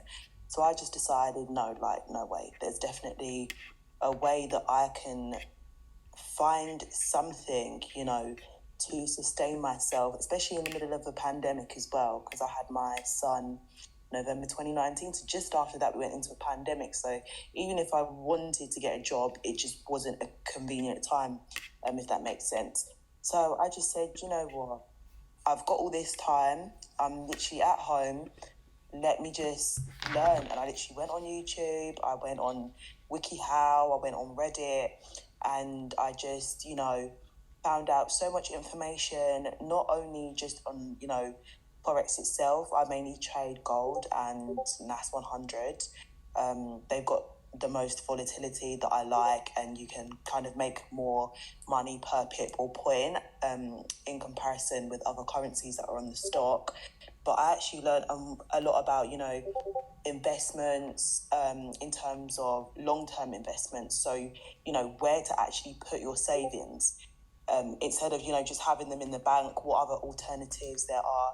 So it's always lovely to see people doing things like NFTs, but also remember to put something down to the side that's, you know, is going to be your pension plan.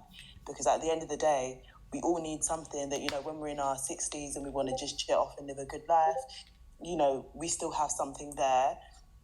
So I would really recommend that if anybody does want to ask me about accounts or anything, you know, you can just always give me a message. I know S&P 500 is really good. I actually read something the other day that said if you start at, you know, 24, 25 and you put £100 every month into an S&P 500 account, by the time you are 65, you'll be a millionaire. And imagine how many people this is reaching on social media. But because, you know, these numbers are so inflated, a lot of people are seeing this and they don't believe it.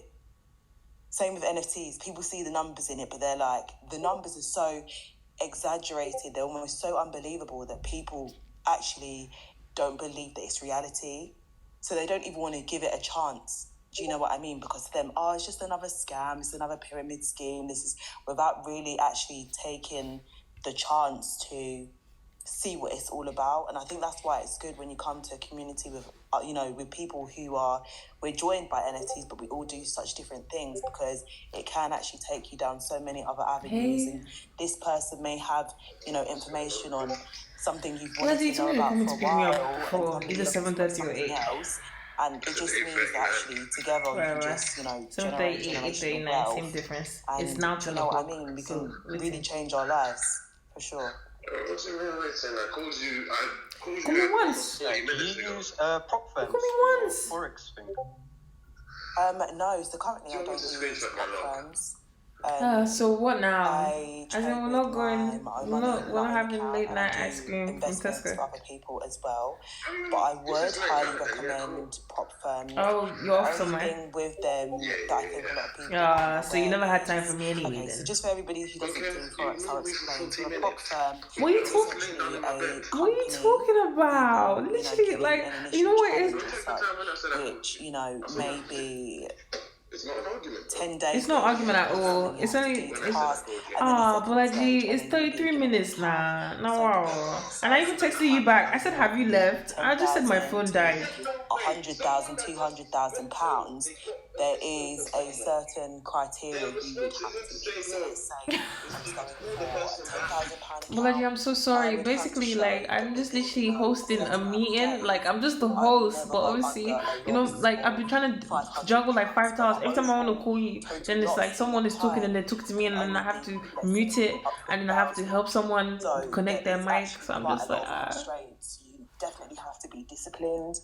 You can't trade with emotion. It definitely has to be a thing where, you know, your execution is on point. Yeah. So I think the people who don't have, you know, a larger income and you do actually, you know, you want to be trading with the bigger numbers, it does allow you to do so. Because imagine if you pass your wow, look at you. £100,000 account, the lot sizes that you can use on that compared to 100. But Bolaji, why would I be with a boy? Bolaji, why would I be with a boy? Why can't it be that I'm actually working? That your ex-wife is working, and I'm trying to feed our kids.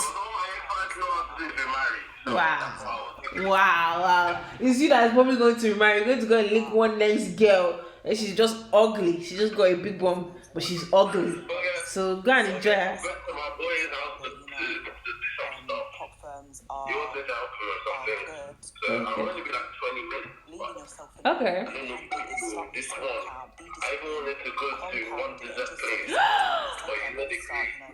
Oh my god. No, I haven't had the one in Walthamstow, no.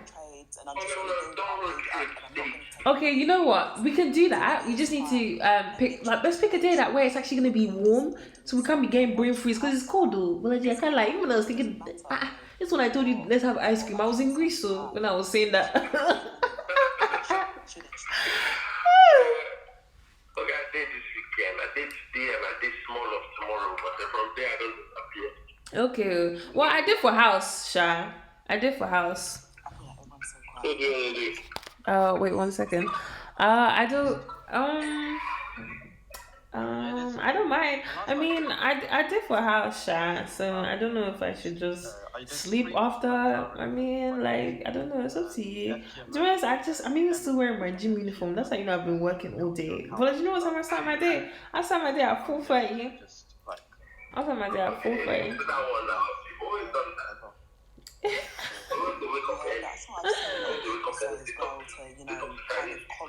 Oh, are you serious?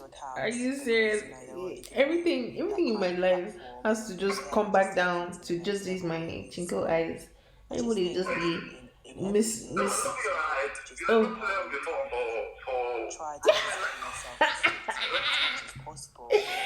I hate you.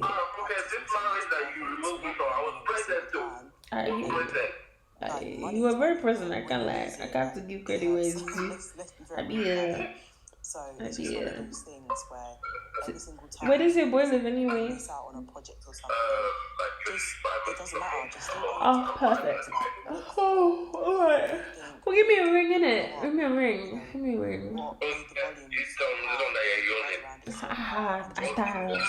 Unless are you gonna rub my feet? Well, you rub my toes. You rub my feet. Will you rub my feet? Yeah. Of course not. What kind of question is that? What kind of question is that?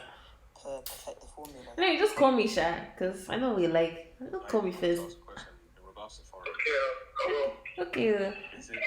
Hopefully we fix it today now. Alright. Drive safe, sweetheart. Alright, boy.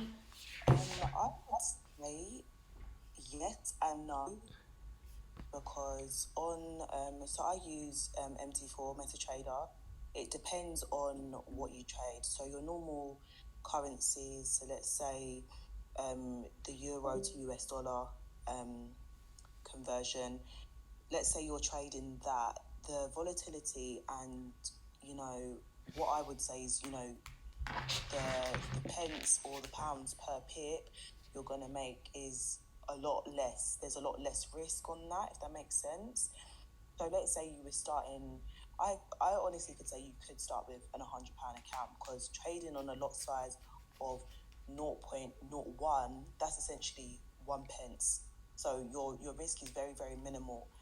So it's all about managing the risk of your account, which, depending on what you feel is best, I would never really risk more than 3%. So let's say your account is £100. You would have to set your stop loss to a loss of £3 to ensure that, no matter what happens, even if your trade goes the right way and, because same way I'm sure cryptocurrency is affected by the news, so is Forex. The news can come out, which means that your trade can be going, you're in profit, you're into a loss. That just minimises the risk and minimises your losses. So you have to be disciplined in that way. I don't think there's a particular amount you can start on. I think if you have a willingness to learn and you become disciplined and you have a strategy, you will be able to grow your account. It's just about, the timing and the patience, and also not every trade is a good trade.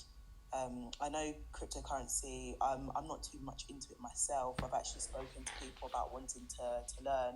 I know you have futures in 10x futures, and I've heard some horror stories about 10x futures. So in terms of that, it's not as volatile. Gold, I would say, definitely is, but that's just because, like I said, you can make way much more money per point than you can in a normal currency trade. I think if you're gonna start off with a low balance sheet trade, I think it is better off using prop firms, because then you could use, for example, with TFF, I said I think £80 or about £70, you get a 10k account, and then you could slowly grow that, and then obviously with the withdrawals and stuff, then you could use that to use as a personal account, and then you won't have as much restrictions in terms of losses and stuff like that, because then with them you can't lose more than 5% in a day, and then you can't blow 10% throughout the whole time you use them. Yeah, I mean, I would agree with that, but the only issue is that with prop firms, there obviously, is a startup fee, which, some people may have an interest, but they can't always get into it. So obviously, depending on your broker, the minimum you may be able to input into, to trade will be anything from 30 to maybe £50, which, someone could spare. Whereas, if they wanted to go and do an FTMO, what's the cheapest one on there? Maybe £120, sometimes £200, depending on, the aggressive level. So I just think it depends. I think if you've done your research and you've, been looking at it for a while and you have the money to spare, and that you would like to, go down that prop firm, because obviously it's going to give you a larger starting account amount, then definitely, because then it's so easy for you to trade on a lot size of 0.1 or 0.01, and then slowly build it up that way. I see. It sounds like Forex is. I feel like in terms of the whole cutting your losses, there's a restriction of that. With crypto, man, it's the wild west. If you lose all your money in one day, that's entirely up to you. But trust me, with gold, same thing can happen. I don't want to tell you horror stories, but it's rough. So, for example, when Russia and Ukraine, when that first happened, the price of gold went up. I'm assuming then a lot. There's some people that made a lot of money then. Because obviously they believe that banks and that kind of thing, it was obviously affecting them. But people who were obviously already in trades for sales at the time, because that's where it was expected. No one really expected that, that was going to happen. I guess it was just one day we woke up and it was all of a sudden, we're in the midst of a war. What's going on? So people who obviously had these huge accounts, who were in, at the time, the charts were showing that it was a sell trade. But obviously this is where news plays a factor, which I think with NFTs is kind of safer, because news doesn't make it as volatile, if that makes sense. Obviously with the actual Solana currency itself, it could be affected, but with the actual art itself, it isn't, which I think for me is a lot more reliable, and also it means that I don't have to be staring like at a screen all day, because for me, I actively scalp, so buy and sell like consistently throughout the day. It just means that I've just got more time away to actually like do things and actually live my life. Really insightful, thanks. Yeah. Somebody else take the floor. It was lovely to speak to you all. Any questions, feel free to message me.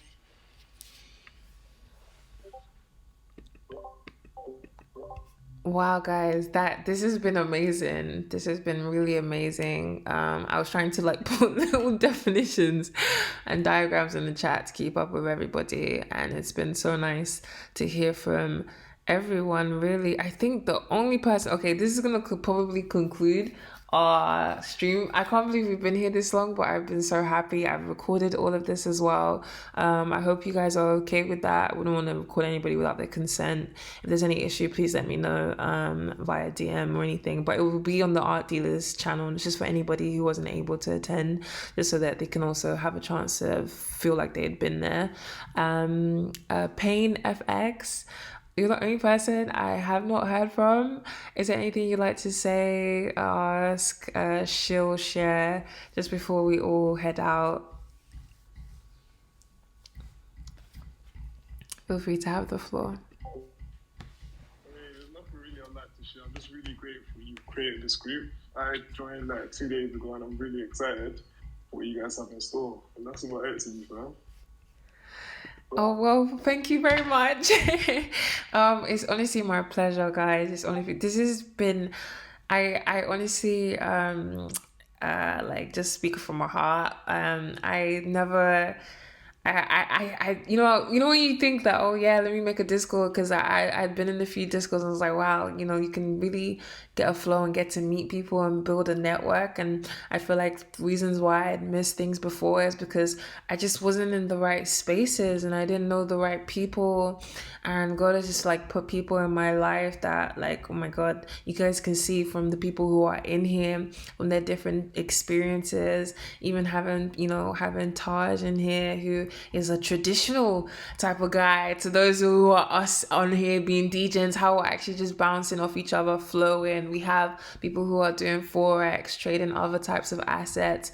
We have people who are just in completely different walks of their life, people who have just started selling NFTs, who've come in here. We've got people like Money Wells. We've got you, Payne, that you've just joined. I'm glad that you're here. We just have different types of people, and the dynamic in this podcast has been nice. I've learned something from every single person, and I'm happy to have you all here. And this has been like just more than I could have ever expected, and it's so great that we are still growing, which means we will always have something new to learn and something new to experience. And I'm glad that we're on this journey together. So it's really good. It's not good to feel alone as well. I really see the value of community. Like one person didn't build Rome, do you know what I mean? And neither was it built in a day. So there is strength in numbers sometimes. And I'm glad that if someone said to me, show me your crowd so I know who you are, I would be so proud to show them everybody that's in the Art Dealerz Discord. So it's exciting. I think last person who had a bit of difficulty hearing sound, EPH_AO. Anything you'd like to say? I think you came in a little bit later, but feel free to say anything, any comment, concern, question, and I think we can like really put a pin in this. You've got the floor. Yeah, thank you, Trinity. Yeah, like I'm just really excited to be a part of this Discord group. Like just being in the call already, like I feel like there's a lot of like-minded people within this group. So I don't really know much about NFTs. I do like a lot of reselling of like collectible items and stuff, such as like cards and stuff and like memorabilia, but that's really my main focus. So I look forward to like learning and just going on this journey with you guys. But yeah, that's pretty much all I have to say. But yeah, it's lovely meeting everyone. Honestly, it's lovely meeting you too, and thank you for sharing that, because you know what that just resonated with me is that, like, isn't it funny how everything is always a constant exchange? like everything is just a constant trade. When you think about it, you go into Tesco, you want to buy like mango chunks or something, and then you exchange it for your money. It's always an exchange of goods or services. Whether you're into beauty and you do like facials for people, it's an exchange of services. When you go to uni and you're paying for your degree, for money, there's always an exchange, buy or sell. Nothing's ever given without like some sort of like return. All the way to forex trading, like the index funds, the investing in stocks, always just some sort of trade-off. Like that's like what life hangs on, this balance. So like just night and day. It's crazy. But yeah, guys, that's literally all of us have been on the floor today, which is really, really amazing. So yeah, guys, I think that probably concludes our stream. This is going to be recorded, and it will definitely be posted on the Art Dealerz YouTube channel. Give me like literally probably till Monday, so I can just slap it all together and then upload it. So yeah, guys, thank you so much to everybody who's been on the floor today and just spoken and said a word. I really, really appreciate it. I guess we can conclude our stream there. So thanks, guys. Have a lovely weekend as well. Look out for the stuff that will be coming in the Discord. Definitely doing a lounge on the 2nd of May. So look forward to seeing you guys back then. In lounge anyway, but you guys know me, I'm always lurking in the chat. So yeah, feel free guys, and also we don't have to schedule a lounge for you guys to maybe come on, get a vibe going. Maybe one of the things I would do is maybe get like just constant music playing in one of the lounges, so it can just be a chill space, like maybe some lo-fi, is that what they call it? Lo-fi, just like some chill music, chill study music. So yeah, I'll try to be doing that more often as well. So yeah, guys, thank you so much. I hope you guys have a lovely evening. I think I'm going to head out too. So yeah, guys, enjoy your evening and thank you. Bye.